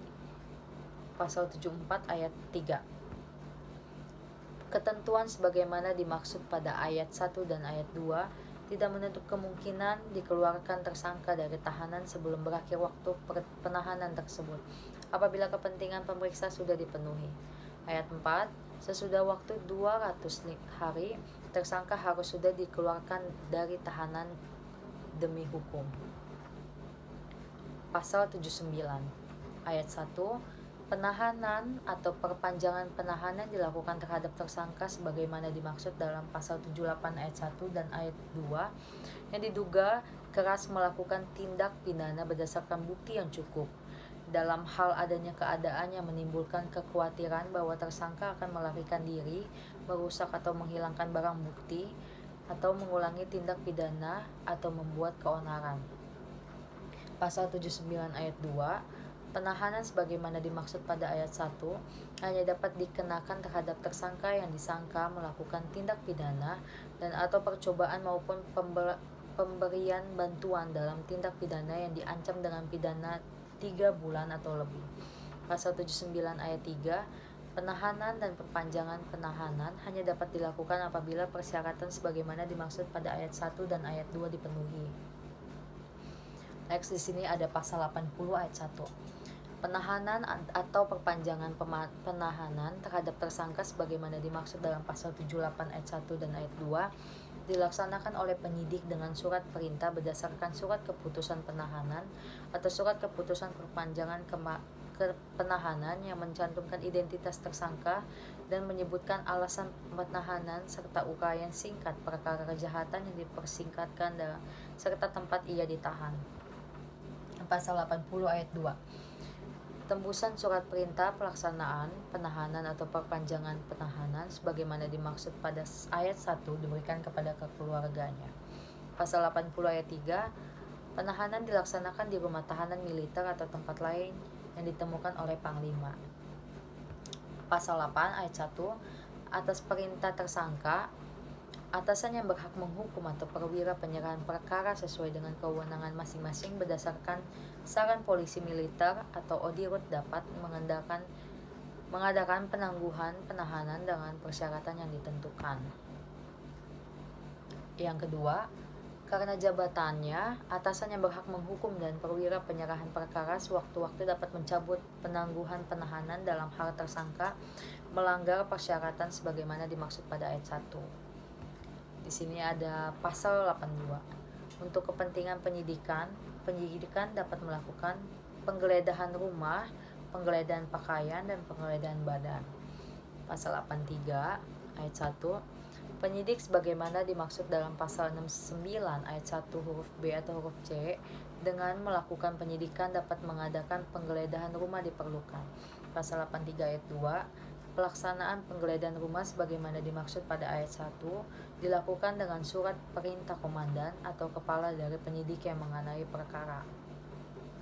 Pasal 83 ayat 3, setiap kali memasuki rumah harus disaksikan oleh 2 orang saksi dalam hal tersangka atau penghuni menyetujuinya, dan dalam hal tersangka tidak hadir atau penghuni menolak, pelaksanaan pemasukan rumah harus disaksikan oleh kepala desa atau lurah atau ketua lingkungan dengan 2 orang saksi. Pasal 83 ayat 4, penggeledahan yang dilakukan di dalam kesatriaan atau asrama angkatan bersenjata dilakukan dengan seizin komandan atau kepala kesatrian atau pemimpin asrama tersebut dengan disaksikan oleh 2 orang saksi. Yang kelima, dalam waktu 2 hari setelah memasuki dan menggeledah rumah harus dibuat secara dan salinan disampaikan kepada penghuni atau pemilik rumah atau komandan atau kepala kesatriaan atau pemimpin asrama yang bersangkutan. Pasal 84 ayat 1, dalam keadaan yang sangat perlu dan mendesak apabila penyidik harus segera bertindak dan tidak mungkin untuk mendapatkan surat perintah penggeledahan terlebih dahulu dengan tidak mengurangi ketentuan sebagaimana dimaksud dalam pasal 83 ayat 5, penyidik dapat melakukan penggeledahan. Pasal 84 ayat 2 yang A, di halaman rumah tempat tersangka bertempat tinggal, berdiam atau berada, dan yang ada di atasnya. Yang B, di setiap tempat lain tersangka bertempat tinggal, berdiam atau berada. Yang C, di tempat tindak pidana dilakukan atau terdapatnya berkasnya. Yang kedua, dalam hal penyidik melakukan penggeledahan sebagaimana dimaksud pada ayat 1. Penyidik tidak diperkenankan memeriksa atau menyita surat, buku, dan tulisan lain yang tidak merupakan benda yang berhubungan dengan tindak pidana yang bersangkutan, kecuali benda yang berhubungan atau diduga telah dipergunakan untuk melakukan tindak pidana tersebut. Dan untuk itu wajib segera melaporkan kepada atasan yang berhak menghukum yang bersangkutan. Pasal 85. Kecuali dalam hal tertangkap tangan, penyidik dilarang memasuki. Yang A, ruang yang di dalamnya sedang berlangsung sidang Majelis Permusyawaratan Rakyat, Dewan Perwakilan Rakyat, dan Dewan Perwakilan Rakyat Daerah. Yang B, tempat yang di dalamnya sedang berlangsung ibadah atau upacara keagamaan. Yang C, ruang yang di dalamnya sedang berlangsung sidang pengadilan. Yang D, tempat di lingkungan angkatan bersenjata yang berdasarkan kepentingan pertahanan keamanan negara tidak bebas dimasuki. Pasal 86 ayat 1. Pada waktu menangkap tersangka, penyidik atau anggota polisi militer atas perintah penyidik berwenang menggeledah pakaian termasuk benda yang dibawanya. Pasal 86 ayat 2. Pelaksanaan penggeledahan badan tersangka hanya dapat dilakukan oleh penyelidik. Pasal 87 ayat 1. Untuk kepentingan penyidik dapat melakukan penyitaan. Yang kedua, pelaksanaan penyitaan sebagaimana dimaksud pada ayat 1 dilakukan dengan surat perintah. Yang ketiga, dalam keadaan yang sangat perlu dan mendesak apabila penyidik harus segera bertindak dan tidak mungkin untuk mendapat surat perintah penyitaan terlebih dahulu tanpa mengurangi ketentuan sebagaimana dimaksud pada ayat 2, penyidik dapat melakukan penyitaan hanya atas benda bergerak dan untuk itu wajib untuk melaporkan kepada atasan penyidik yang berwenang mengeluarkan surat perintah penyitaan untuk memperoleh persetujuannya. Pasal 88 ayat 1. Yang dapat dikenakan penyitaan adalah yang A, benda yang tagihannya tersangka seluruh atau bagian yang diduga diperoleh dari tindak pidana atau sebagai hasil tindak pidana. Yang B, benda yang sudah dipergunakan secara langsung untuk melakukan tindak pidana atau untuk mempersiapkannya. Yang C, benda yang digunakan untuk menghalang-halangi penyidik tindak pidana. Yang D, benda yang khusus dibuat dan dipergunakan untuk melakukan tindak pidana. Yang C, benda lain yang mempunyai hubungan langsung dengan tindak pidana yang dilakukan. Pasal 88 ayat 2, benda yang berada dalam sitaan karena perkara perdata atau karena pilot dan juga disita untuk kepentingan penyidikan, penuntutan, dan pengadilan perkara pidana sepanjang memenuhi ketentuan sebagaimana dimaksud pada pasal 1. Pada pasal 1 ayat 1. Pasal 89. Dalam hal tertangkap tangan, penyidik dapat menyita benda alat yang ternyata atau yang patut diduga sudah dipergunakan untuk melakukan tindak pidana atau benda lain yang dapat dipakai sebagai barang bukti. Di sini saya akan menjelaskan pasal 90. Dalam hal tertangkap tangan, penyidik berwenang menyita paket atau surat atau benda yang mengangkutkan dan mengirimkan dilakukan oleh kantor pos dan telekomunikasi, jawatan atau perusahaan komunikasi atau pengangkutan sepanjang paket atau surat atau benda tersebut diperuntukkan lagi tersangka atau yang berasal daripadanya dan untuk itu kepada tersangka, kepada pejabat kantor pos dan telekomunikasi, jawatan atau perusahaan komunikasi atau pengangkutan yang bersangkutan harus diberikan surat tanda penerima. Pasal 91 ayat 1. Penyidik berwenang memerintahkan orang yang menguasai benda yang dapat disita supaya menyerahkan benda tersebut kepadanya untuk kepentingan pemeriksaan, dan kepada yang menyerahkan benda itu harus diberikan surat tanda penerima. Pasal 91 ayat 2. Surat atau tulisan lain hanya dapat diperintahkan untuk diserahkan kepada penyidik apabila surat atau tulisan itu berasal dari tersangka atau ditunjukkan kepadanya atau kepunyaannya atau diperuntukkan baginya apabila benda tersebut merupakan alat untuk melakukan tindak pidana. Pasal 92. Penyitaan surat atau tulisan lain dari mereka yang berkewajiban menurut undang-undang untuk merahasiakan sepanjang tidak menyangkut rahasia negara hanya dapat dilakukan atau persetujuan mereka izin khusus kepada pengadilan yang berwenang kecuali undang-undang menentukan hak lain. Pasal 93 ayat 1, benda sitaan negara disimpan di rumah penyitaan benda sitaan negara dan lingkungan pengadilan militer. Pasal 93 ayat 2, penyimpanan benda sitaan negara dilaksanakan dengan sebaik-baiknya dan bertanggung jawab atasnya ada pada pejabat yang berwenang sesuai dengan tingkat pemerintahan dan proses peradilan, dan benda tersebut dilarang untuk dipergunakan oleh siapapun juga. Pasal 93 ayat 3, rumah penyimpanan benda sitaan negara sebagaimana dimaksud pada ayat 1 diatur lebih lanjut dengan keputusan Panglima. Pasal 94 ayat 1, dalam hal benda sitaan terdiri dari benda yang dapat lekas rusak atau yang membahayakan sehingga tidak mungkin rusak disimpan sampai putus pengadilan terhadap perkara yang bersangkutan, memperoleh kekuatan hukum tetap, atau apabila biaya penyimpanan benda tersebut akan menjadi terlalu tinggi, sejauh mungkin dengan persetujuan tersangka atau kuasanya dapat diambil tindakan sebagai berikut. Yang A, apabila perkara masih ada di tangan penyidik oleh auditor, benda tersebut dapat dijual atau dilelang atau dapat diamankan oleh penyidik atau auditor dengan disaksikan oleh tersangka atau kuasanya. Yang B, apabila perkara sudah ada di tangan pengadilan, benda tersebut dapat diamankan atau dijual, dilelang oleh auditor atas izin hakim yang menyediakan perkara dan dihasilkan dan disaksikan oleh terdakwa atau kuasanya.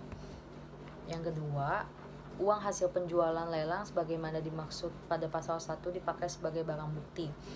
3. Guna kepentingan pembuktian sedapat mungkin disisihkan sebagai kecil dari benda sebagaimana dimaksud pada ayat 1. Yang keempat, benda sitaan yang bersifat terlarang atau dilarang untuk dirampas dipergunakan bagi kepentingan negara untuk dimusnahkan. Pasal 95 ayat 1.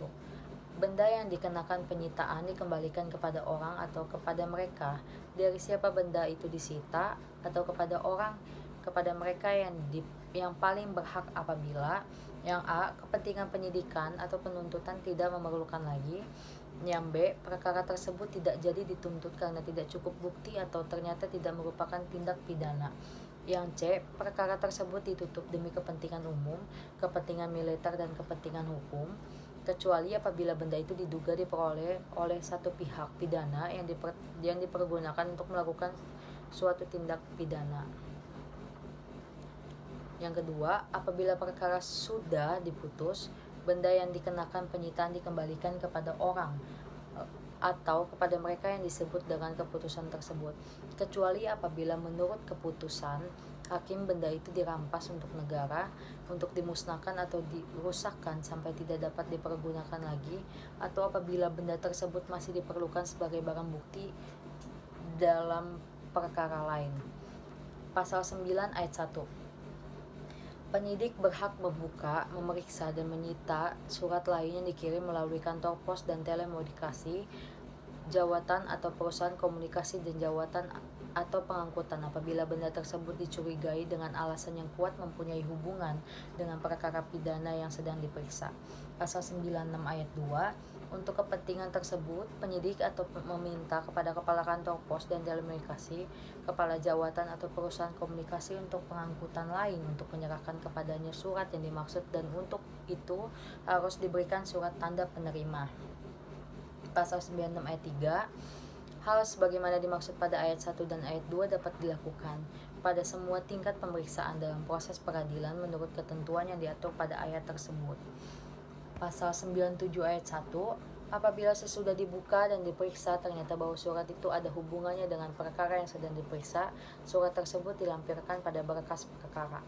Pasal 97 ayat 2. Apabila sesudah diperiksa ternyata surat itu tidak ada hubungannya dengan perkara tersebut, surat itu ditutupi rapi dan segera diserahkan kembali kepada kantor pos dan telekomunikasi, jawatan atau perusahaan komunikasi atau jawatan yang perusahaan pengangkutan lain sesudah dihubungi. Cap yang berbunyi sudah dibuka oleh penyidik dengan dibubuhi tunggal tanda tangan beserta identitas penyidik.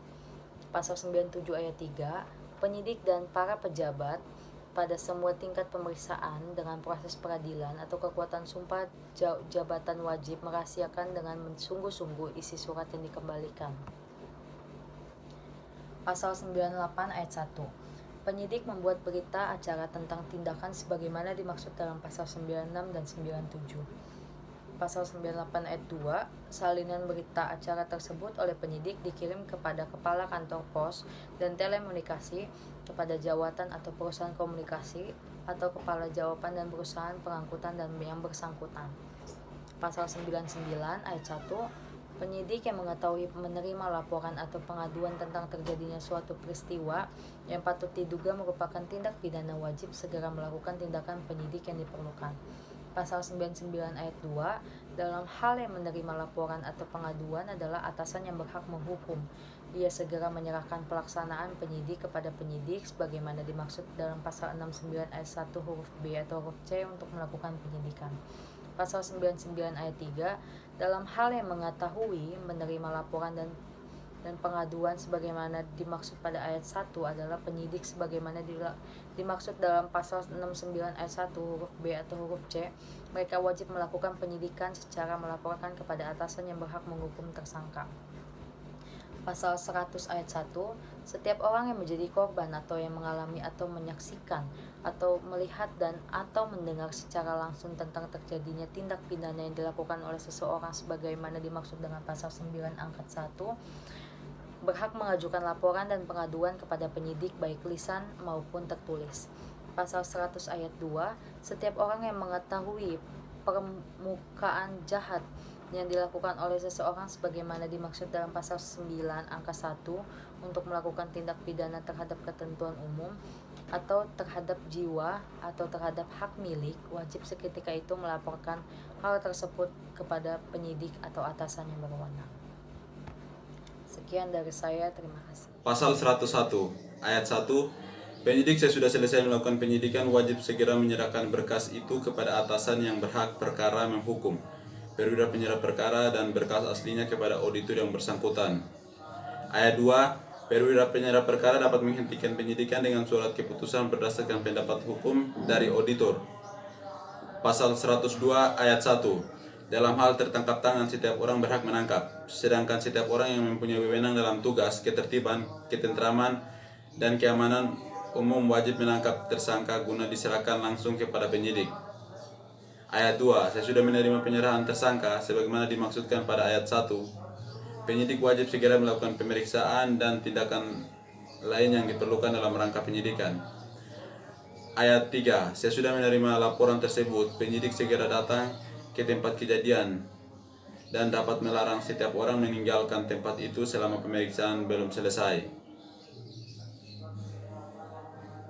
Ayat 4, pelanggar larangan sebagaimana dimaksud pada ayat 3 dapat dipaksa tinggal di tempat sampai pemeriksaan dimaksud di atas selesai. Pasal 103 ayat 1, penyidik yang melakukan penyidikan dengan menyebutkan alasan pemanggilan secara jelas berwenang memanggil tersangka dan saksi yang dianggap perlu untuk diperiksakan dengan surat panggilan yang sah, dengan memperhatikan tangguh waktu yang wajar antara diterimanya surat panggilan dan tanggal seorang diharuskan memenuhi panggilan tersebut. Ayat 2, orang yang dipanggil wajib datang kepada penyidik, dan apabila ia tidak datang, penyidik memanggil sekali lagi. Ayat 3, apabila panggilan kedua sebagaimana dimaksud pada ayat 2 tidak dipenuhi, penyidik memerintahkan petugas polisi militer untuk membawa tersangka atau saksi yang dipanggil secara paksa. Ayat 4, panggilan kepala tersangka atau saksi prajurit melalui komandan atau kepala kesatuan. Ayat 5, komandan atau kepala kesatuan wajib memerintahkan anak buahnya yang dipanggil selaku tersangka atau saksi untuk datang memenuhi panggilan tersebut. Pasal 104, apabila tersangka atau saksi yang dipanggil memberikan alasan yang patut dan wajar bahwa ia tidak dapat datang kepada penyidik yang melakukan pemeriksaan, pemeriksaan dapat dilakukan di tempat kediamannya atau tempat yang ditentukan penyidik. Pasal 105, dalam hal seorang tersangka melakukan suatu tindak pidana sebelum dimulainya pemeriksaan oleh penyidik, penyidik wajib memberitahukan kepada tersangka tentang haknya untuk mendapatkan bantuan hukum atau bahwa ia dalam perkaranya itu wajib didampingi oleh penasihat hukum. Pasal 106 ayat 1, dalam hal penyidik sedang melakukan pemeriksaan terhadap tersangka, penasihat hukum dapat mengikuti jalannya pemeriksaan dengan cara melihat serta mendengar pemeriksaan. Ayat 2, dalam hal kejahatan terhadap keamanan negara, penasihat hukum dapat hadir dengan cara melihat tetapi tidak dapat mendengar pemeriksaan terhadap tersangka. Pasal 107 ayat 1, saksi yang diperiksa tidak dengan sumpah kecuali apabila ada cukup alasan untuk diduga bahwa ia tidak akan dapat hasil dalam pemeriksaan di pengadilan.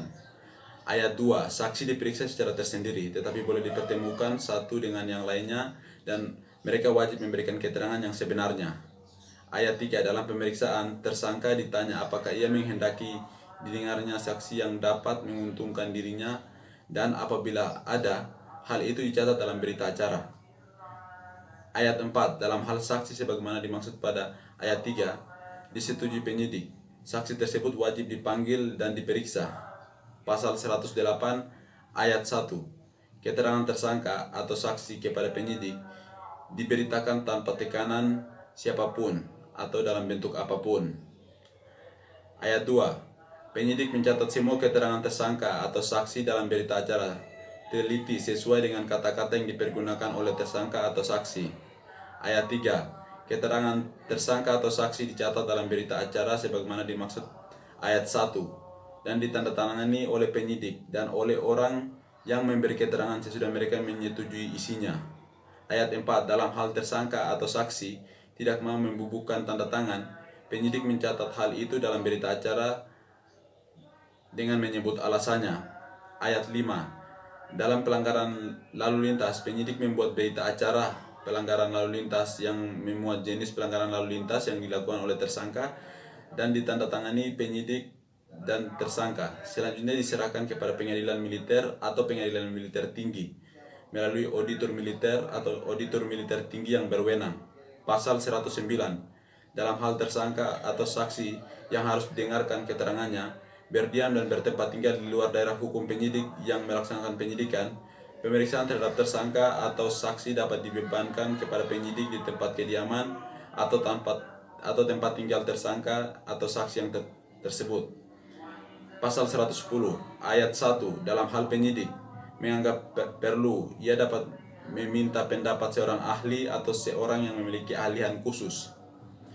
2. Ayat 2, seorang ahli sebagaimana dimaksudkan pada ayat 1 mengucapkan sumpah atau janji di muka penyidik bahwa ia akan memberikan keterangan menurut pengetahuannya yang sebaik-baiknya, kecuali apabila karena harkat serta martabat, pekerjaan atau jabatan yang mewajibkan ia menyimpan rahasia, ia dapat menolak untuk memberikan keterangan yang diminta. Pasal 111, penyidik wajib segera membuat berita acara yang diberi tanggal dan memuat tindak pidana yang dipersangkakan dengan menyebut waktu, tempat, dan keadaan pada waktu tindak pidana dilakukan, nama dan tempat tinggal dari tersangka atau saksi, keterangan tersangka atau saksi, catatan mengenai akta atau benda, serta segala sesuatu yang dianggap perlu untuk kepentingan penyidik. Pasal 112, dalam hal tersangka ditahan dalam waktu 1 hari, sesudah perintah penahanan itu dijalankan, ia harus mulai diperiksa oleh penyidik. Pasal 113 ayat 1, penyidik membuat berita acara tentang jalannya dan hasilnya penggeledahan rumah sebagaimana dimaksud pada pasal 83 ayat 5. Ayat 2, penyidik membacakan lebih dahulu berita acara tentang penggeledahan rumah kepada yang bersangkutan, kemudian diberi tanggal dan ditandatangani oleh penyidik maupun penghuni dan atau kepala desa atau lurah atau ketua lingkungan dengan 2 orang saksi. Ayat 3, dalam hal tersangka atau keluarganya tidak mau membubuhkan tanda tangan, hal itu dicatat dalam berita acara dengan menyebut alasannya. Pasal 114, untuk keamanan dan ketertiban, penggeledahan rumah penyidik dapat mengadakan penjagaan atau penutupan tempat yang bersangkutan. Ayat 2, penyidik berhak memerintahkan setiap orang yang dianggap perlu untuk tidak meninggalkan tempat tersebut selama penggeledahan berlangsung. Pasal 115 ayat 1, dalam hal penyidikan melakukan penyitaan, penyidik membuat berita acara dengan diberi tanggal, ditandatangani oleh penyidik maupun orang atau keluarganya dari siapa benda tersebut disita, atau kepala desa atau lurah atau ketua lingkungan dengan 2 orang saksi. Ayat 2, dalam hal orang dari mana benda tersebut disita atau keluarganya tidak membubuhkan tanda tangan, hal tersebut dicatat dalam berita acara dengan menyebutkan alasan. Ayat 3, selain dari berita acara itu disampaikan oleh penyidik kepada orang dari mana benda tersebut disita atau keluarganya dan kepada desa atau lurah.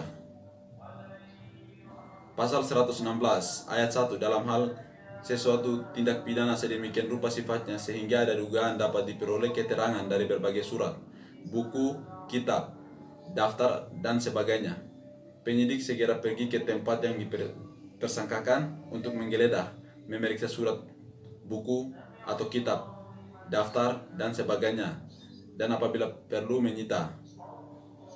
Ayat 2, penyitaan sebagaimana dimaksud pada ayat 1 dilaksanakan menurut ketentuan sebagaimana dimaksud dalam pasal 115. Pasal 117 ayat 1, dalam hal diterima pengaduan bahwa suatu surat atau tulisan palsu atau dipalsukan atau diduga palsu oleh penyidik untuk kepentingan penyidik, oleh penyidik dapat dimintakan keterangan mengenai hal itu dari seorang ahli. Ayat 2, dalam hal timbul dugaan kuat bahwa ada surat palsu atau yang dipalsukan, penyidik dapat datang atau meminta kepada pejabat penyimpan umum yang wajib dipenuhi supaya ia mengirimkan surat asli yang disimpannya untuk kepadanya dipergunakan sebagai bahan perbandingan. Ayat 3, dalam hal suatu surat yang dipandang perlu untuk pemeriksaan menjadi bagian serta tidak dapat dipisahkan dari daftar sebagaimana dimaksud dalam pasal 116. Penyidik dapat meminta supaya daftar itu seluruhnya selama waktu yang ditentukan dalam surat permintaan dikirimkan kepadanya untuk diperiksa dengan menyerahkan tanda permintaan.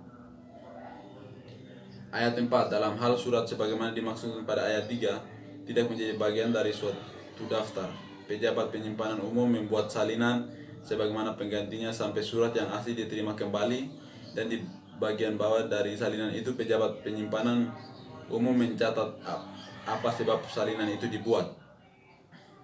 Ayat 5, dalam hal surat atau daftar itu tidak dikirimkan dalam waktu yang ditentukan dalam suatu permintaan tanpa alasan yang sah, penyidik berwenang mengambilnya. Ayat 6, semua biaya yang dikeluarkan untuk penyelesaian sebagaimana dimaksud pada ayat 1, ayat 2, ayat 3, ayat 4, dan ayat 5 dibebankan pada sebagian biaya perkara. Pasal 118 ayat 1, dalam hal penyidikan untuk kepentingan peradilan menangani seorang korban baik luka, keracunan maupun mati yang diduga karena peristiwa yang merupakan tindak pidana, ia berwenang mengajukan permintaan keterangan ahli kepada ahli kedokteran, kehakiman, atau dokter dan ahli lainnya. Ayat 2, permintaan keterangan ahli sebagaimana dimaksud pada ayat 1 dilakukan secara tertulis, yang dalam itu sudah disebut dengan tegas untuk pemeriksaan luka atau pemeriksaan mayat atau pemeriksaan bedah mayat.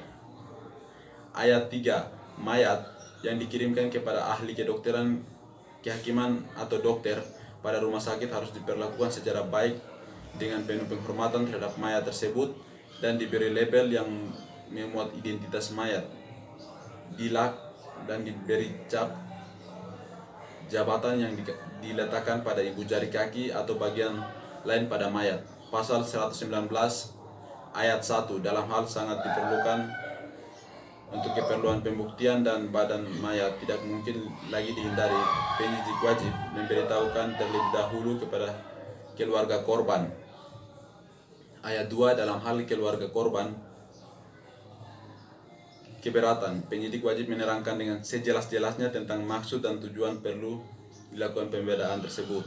Ayat 3, apabila dalam waktu 2 hari tidak ada tanggapan dari keluarga atau pihak yang perlu diberitahukan, tidak ketemukan, penyidik segera melaksanakan ketentuan sebagaimana dimaksudkan dalam pasal 118. Pasal 120, dalam hal penyidik untuk kepentingan peradilan perlu melakukan panggilan mayat, pelaksanaan menurut ketentuan sebagaimana dimaksudkan dalam pasal 118 ayat 2 dan pasal 119 ayat 1. Pasal 121, semua biaya yang dikeluarkan untuk kepentingan pelaksanaan penyidikan ditanggung oleh negara. Bagian kedua, penyerahan perkara. Pasal 122 ayat 1. Perwira penyerahan perkara adalah Butir A, Panglima. Butir B, Kepala Staf Tentara Nasional Indonesia Angkatan Darat, Kepala Staf Tentara Nasional Indonesia Angkatan Laut, Kepala Staf Tentara Nasional Indonesia Angkatan Udara, dan Kepala Kepolisian Negara Republik Indonesia. Ayat 2. Perwira penyerah perkara sebagaimana dimaksud pada ayat 1 dapat menunjukkan komandan, kepala kesatuan bawahan masing-masing paling rendah setingkat dengan komandan resor militer untuk bertindak selaku perwira penyerah perkara. Pasal 123 ayat 1. Perwira penyerah perkara mempunyai wewenang. Butir A, memerintah penyidik untuk melakukan penyidikan. Butir B, menerima laporan tentang pelaksanaan penyidikan. Butir C, memerintahkan dilakukan upaya paksa. Butir D, memperpanjang penahanan sebagaimana dimaksud dalam pasal 78.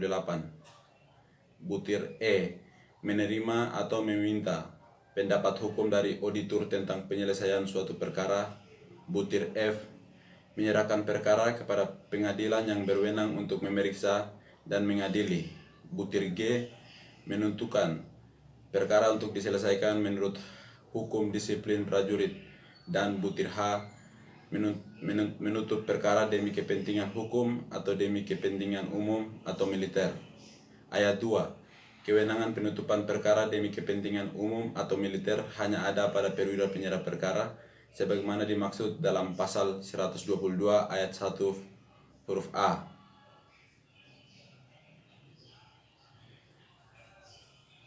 Ayat 3. Panglima selaku perwira penyerah perkara tertinggi melakukan pengawasan dan pengadilan penggunaan wewenang penyerahan perkara oleh perwira penyerah perkara lainnya.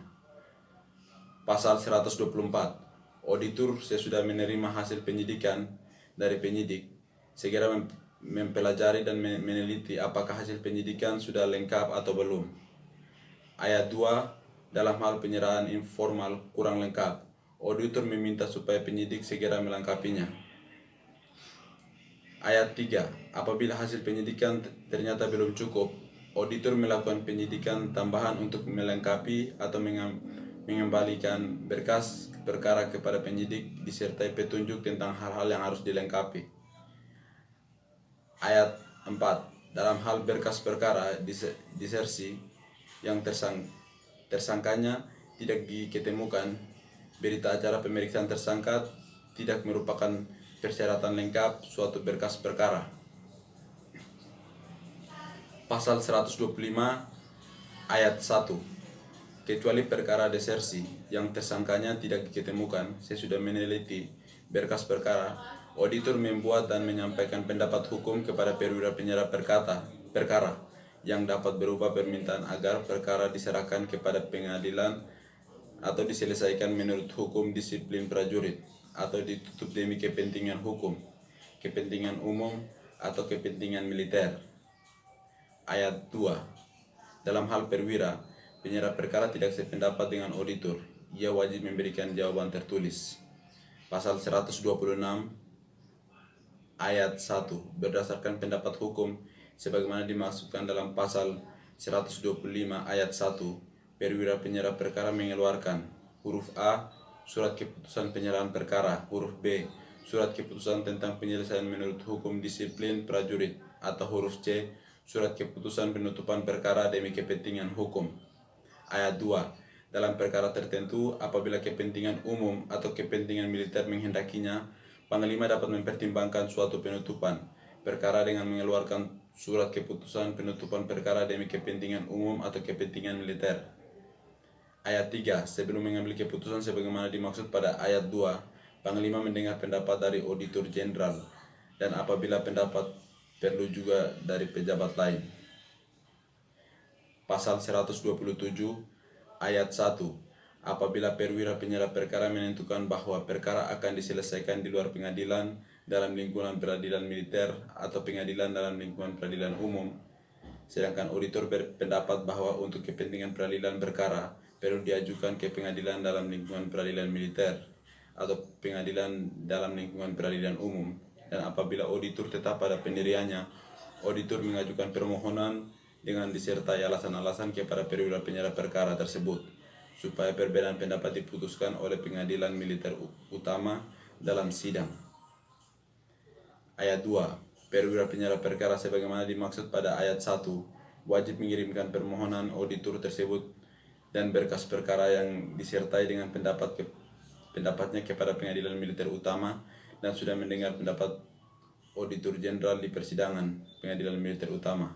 Dengan pemutusan hakim menyatakan perkara tersebut diajukan atau tidak diajukan ke pengadilan dalam lingkungan peradilan militer atau pengadilan dalam lingkungan peradilan umum. Ayat 3. Apabila peradilan militer utama memutuskan perkara tersebut harus diajukan ke pengadilan dalam lingkungan peradilan militer atau pengadilan dalam lingkungan peradilan umum, perwira penyerah perkara sebagaimana dimaksud pada ayat 1 segera melaksanakan penyerahan perkara tersebut sesudah menerima berkas perkara yang bersangkutan dari pengadilan militer utama. Pasal 128. Auditor dapat melaksanakan penggabungan perkara dan membuatnya dalam satu surat dakwah apabila pada waktu yang sama atau hampir bersama ia menerima beberapa berkas perkara dalam hal huruf A, beberapa tindakan pidana yang dilakukan oleh orang yang sama dan kepentingan pemeriksaan tidak menyediakan halangan terhadap pembangunan penggabungannya. Huruf B, beberapa tindakan pidana yang bersangkut paut satu dengan yang lainnya, atau huruf C, beberapa tindakan pidana yang tidak bersangkut paut satu dengan yang lain, tapi satu dengan yang lain itu adalah hubungannya yang dalam hal ini penggabungan tersebut perlu bagi kepentingan pemeriksa. Pasal 129. Dalam hal auditor menerima satu berkas perkara yang memuatkan beberapa tindak pidana yang dilakukan oleh beberapa orang tersangka yang tidak termasuk dalam ketentuan sebagaimana dimaksud dalam pasal 128. Auditor dapat melakukan penuntutan terhadap para terdakwa secara terpisah. Pasal 130 ayat 1. Penyerahan perkara oleh perwira penyerah perkara sebagaimana dimaksud dalam pasal 123 ayat 1 huruf F dilaksanakan oleh auditor dengan melimpahkan berkas perkara kepada pengadilan yang berwenang dengan disertai surat dakwah. Ayat 2. Auditor membuat surat dakwah yang diberi tanggal dan ditandatangani seperti biasa. Huruf A. Nama lengkap, pangkat, nomor registrasi pusat, jabatan, kesatuan, tempat dan tanggal lahir, umur, jenis kelamin, kewarganegaraan, agama, tempat tanggal lahir terdakwa. Huruf B. Uraian fakta secara cermat, jelas, dan lengkap mengenai tindak pidana yang didakwa dengan menyebutkan waktu dan tempat tindak pidana itu dilakukan. Ayat 3. Surat dakwa yang tidak memenuhi ketentuan sebagaimana dimaksud pada ayat 2 huruf B batal demi hukum.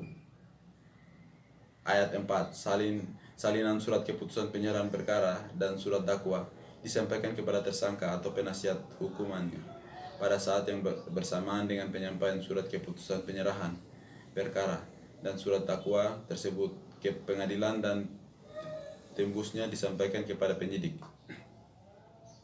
Pasal 131 ayat 1. Auditor dapat mengubah surat dakwa paling lambat 7 hari sebelum sidang pengadilan pada tingkat pertama atau pengadilan tingkat pertama dan terakhir dimulai dengan tujuan untuk menyempurnakan dan hanya dapat dilakukan satu kali. Ayat 2. Salinan perubahan surat dakwa disampaikan kepada terdakwa atau penasihat hukum dan perwira penyerah perkara. Bagian ketiga, pemeriksaan di sidang pengadilan. Paragraf 1, persiapan persidangan. Pasal 132. Sesudah pengadilan militer atau pengadilan militer tinggi menerima pelimpahan berkas perkara dari auditor militer atau auditor militer tinggi, kepala pengadilan militer atau kepala pengadilan militer tinggi segera mempelajari apakah perkara itu termasuk wewenang pengadilan yang dipimpinnya. Pasal 133 ayat 1. Dalam hal kepala pengadilan militer atau pengadilan militer tinggi berpendapat bahwa perkara pidana itu tidak termasuk wewenang dari pengadilan yang dipimpinnya, Ia membuat penetapan yang memuat alasannya dan segera mengambil berkas perkara tersebut kepada auditor militer atau auditor militer tinggi yang bersangkutan untuk dilimpahkan kepada pengadilan militer atau pengadilan militer tinggi lain yang berwenang. Ayat 2. Auditor militer atau auditor militer tinggi yang bersangkutan menyampaikan penempatan beserta berkas perkaranya kepada auditor militer atau auditor militer tinggi di daerah hukum, pengadilan militer atau pengadilan militer tinggi lain yang tercantum dalam penetapan itu. Ayat 3. Salinan penetapan sebagaimana dimaksud pada ayat 1 disampaikan kepada terdakwa atau penasihat hukumnya dan auditor militer atau auditor militer tinggi yang bersangkutan. Pasal 134 ayat 1 dalam hal auditor berkeberatan terhadap penetapan pengadilan militer atau pengadilan militer tinggi sebagaimana dimaksud dalam pasal 133, ia dapat mengajukan perlawanan kepada pengadilan militer atau pengadilan militer tinggi dalam waktu 7 hari sesudah penetapan diterima. Ayat 2. Tidak dipenuhinya waktu sebagaimana dimaksud pada ayat 1 mengakibatkan batalnya perlawanan. Ayat 3. Perlawanan tersebut memuat alasannya disampaikan melalui pengadilan militer atau pengadilan militer tinggi yang bersangkutan. Ayat 4. Dalam tenggang waktu 7 hari sesudah perlawanan diterima, pengadilan militer atau pengadilan militer tinggi wajib meneruskan perlawanan tersebut kepada pengadilan militer tinggi yang berwenang atau pengadilan militer utama. Pasal 135 ayat 1. Pengadilan militer tinggi atau pengadilan militer utama dalam waktu paling lambat 14 hari sudah menerima perlawanan sebagaimana dimaksud dalam pasal 134 ayat 1 dapat menguatkan atau menolak perlawanan itu dengan penetapan. Ayat 2. Dalam hal pengadilan sebagaimana dimaksudkan pada ayat 1 menguatkan perlawanan auditor, pengadilan tersebut dengan penetapan membatalkan penetapan pengadilan militer dan pengadilan militer tinggi, selanjutnya memerintahkan pengadilan militer tinggi atau pengadilan militer yang bersangkutan untuk menyediakan perkara tersebut.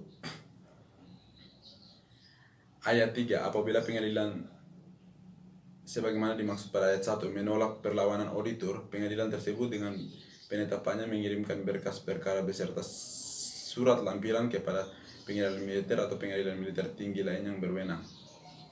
Ayat 4. Selain penetapan sebagaimana dimaksud pada ayat 2 dan ayat 3 disampaikan kepada auditor militer atau auditor militer tinggi yang bersangkutan. Pasal 136 ayat 1 dalam hal pengadilan sebagaimana dimaksud dalam pasal 132 berpendapat bahwa suatu perkara termasuk wewenang kepala pengadilan tersebut menunjukkan majelis hakim yang akan menyediakan perkara yang bersangkutan.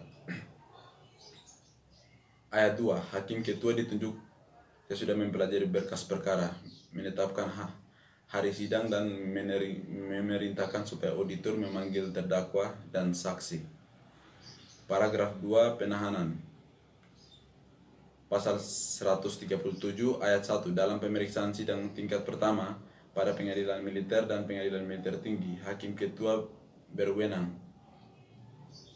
Huruf A. Apabila terdakwa berada dalam tahanan sementara, wajib menetapkan apakah terdakwa tetap ditahan atau dikeluarkan dari tahanan sementara.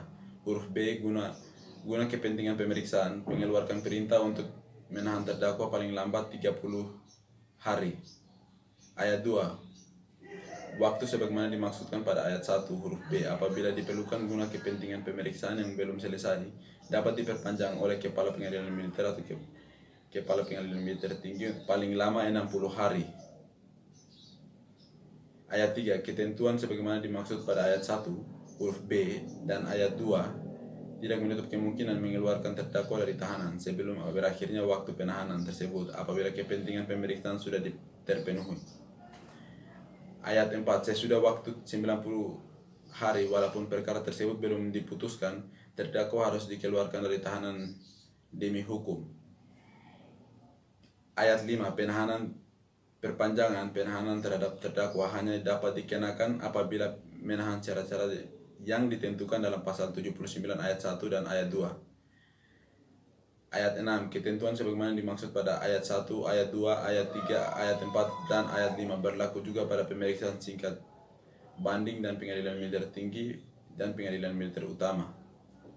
Pasal 138. Ayat 1. Dikecualikan dari waktu penahanan sebagaimana dimaksud dalam pasal 137 guna kepentingan pemeriksaan. Penahanan terhadap terdakwa dapat diperpanjang berdasarkan alasan yang patut dan tidak dapat dihindari karena huruf A. Terdakwa menderita gangguan fisik atau mental yang berat yang dibuktikan dengan surat keterangan dokter, atau huruf B. Perkara yang sedang diperiksa diancam dengan pidana penjara 9 tahun atau lebih. Ayat 2. Perpanjang penahanan sebagaimana dimaksud pada ayat 1 diberikan untuk paling lama 30 hari. Dan dalam hal penahanan tersebut masih diperlakukan dapat diperpanjang paling lama 30 hari. Ayat 3. Perpanjangan penahanan sebagaimana dimaksud pada ayat 2. Dasar permintaan dan laporan pemeriksaan dalam tingkat huruf A. Pemeriksaan tingkat pertama dilaksanakan oleh pengadilan militer diberikan oleh kepala pengadilan militer tinggi. Huruf B. Pemeriksaan tingkat pertama dilaksanakan oleh pengadilan militer tinggi diberikan oleh kepala pengadilan militer utama. Huruf C. Pemeriksaan tingkat banding yang dilaksanakan oleh pengadilan militer tinggi dan pengadilan militer utama diberikan oleh Mahkamah Agung. Ayat 4. Penggunaan kewenangan perpanjangan menahan oleh pejabat sebagaimana dimaksud pada ayat 3 dilakukan secara bertahap dengan penuh tanggung jawab. Ayat 5. Ketentuan sebagaimana dimaksud ayat 2 tidak menutup kemungkinan terdakwa dikeluarkan dari tahanan sebelum berakhirnya waktu penahanan tersebut apabila kepentingan pemeriksaan sudah terpenuhi. Ayat 6. Sesudah waktu 60 hari walaupun perkara tersebut belum selesai diperiksa ataupun belum diputuskan, terdakwa harus sudah dikeluarkan dari tahanan demi hukum. Ayat 7.